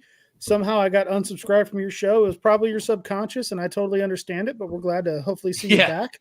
Cam Webb here. There's a few new names. John Trey, Paps been here. K Breezy. K Breezy was at the game. I thought. Is he chatting from the game? That would be crazy. Dougie Bubs is in here. A lot of good comments, man. When we have guys on the show, it's hard to get to the comments because I don't want to fuck up the flow. And Felton with a touchdown run. That's probably going to put the nail in the Bengals' coffin. Is that Demetric Felton? I don't know. Wow. Yeah. Here's the thing, folks. It's preseason. Who gives a shit? So pretty much. I mean, I have been writing an article through this whole show as well. I cannot believe super far behind. I'm actually not super far behind, and it actually sounds like I might know what I'm talking about. So what do you do if you can say? If not, we'll move on. Do you just kind of like write a whole recap of the game? Is that your? Yeah, it's just a quarter by quarter breakdown. Okay. Hey, shout out your hat one more time. Those guys are super cool. Somebody asked on Twitter, I shouted out at State Line Co. CO. Yes. At State Line Co. State Line Company sent me this hat. Super, super dope. It's an Imperial hat, same fit. If you have a Cincy hat, it'll fit the same. Like to mix it up for the the hat rotation. I've got so many hats, I'm starting to run out of space to put them in. But they sent it to me very graciously as a gift, so I appreciate them. They did send you one. I think I've got one on the way. I talked to him. Awesome. The mailman just likes me better than you, so mine showed up first. I brought out the Goodberry merch today just because he was going to be on the show tonight. Makes a couple Cincy hat Goodberry collaborations. How many yards was that run? He's represented by First Star Logistics. Go check them out. Good people there. So hey, they got some good stuff going on. I'm not sure. It was a good one. I cannot give you an answer though if you're trying to depict it. I'll just look it up. Just say long. I got the internet in front of me. Yeah. This so Bengals money line is dead. Under 34.5 is dead. Back to what I'm used to, losing money gambling on the NFL.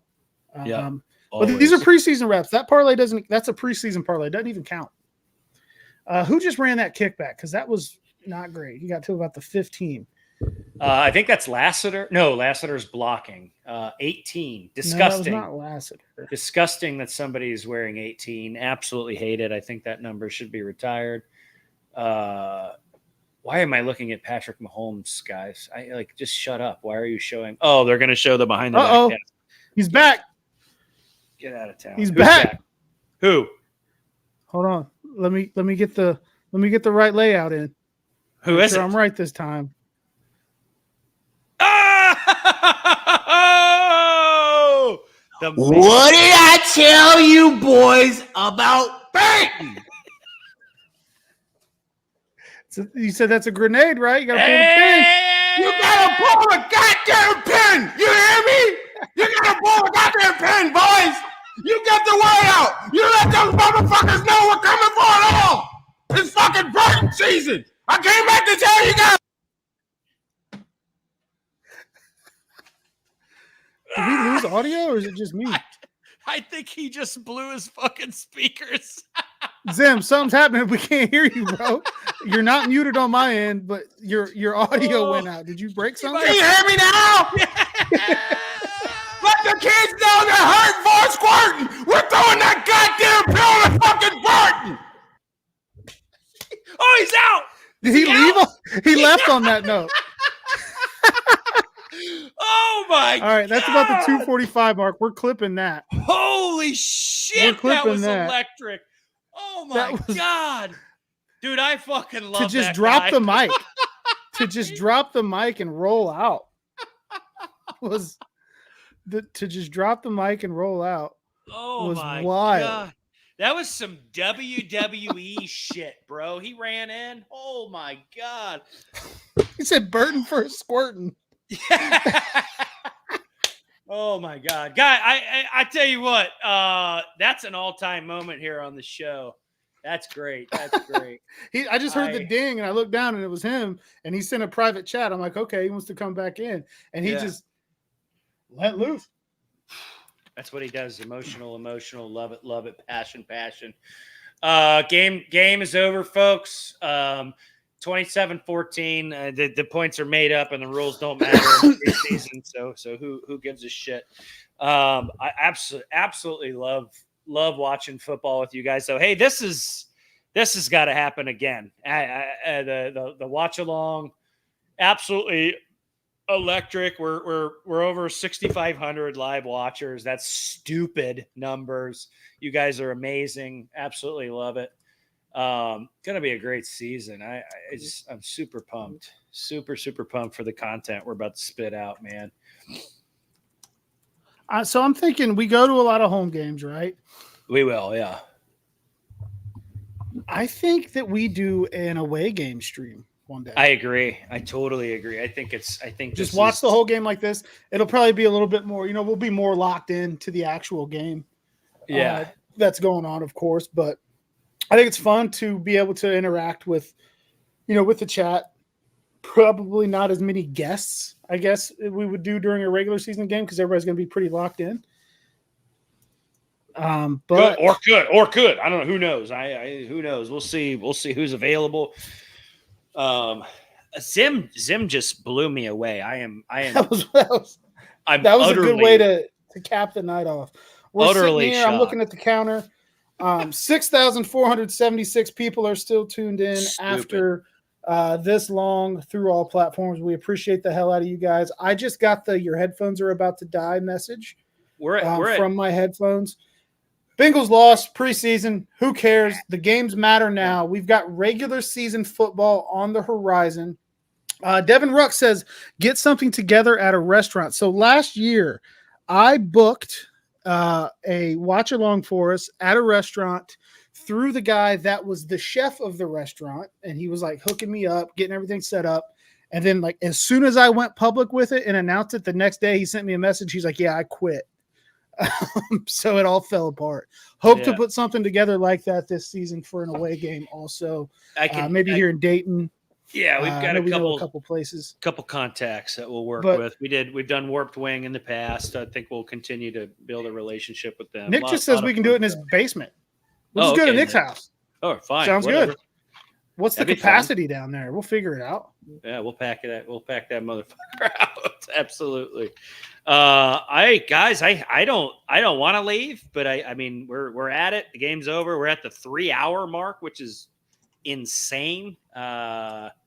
Shit, love it. Who-Dey, is that it? You got to finish your article. I can do that here in a second. But Nick's got a massive room. He says I might eat pizza. I'm hungry.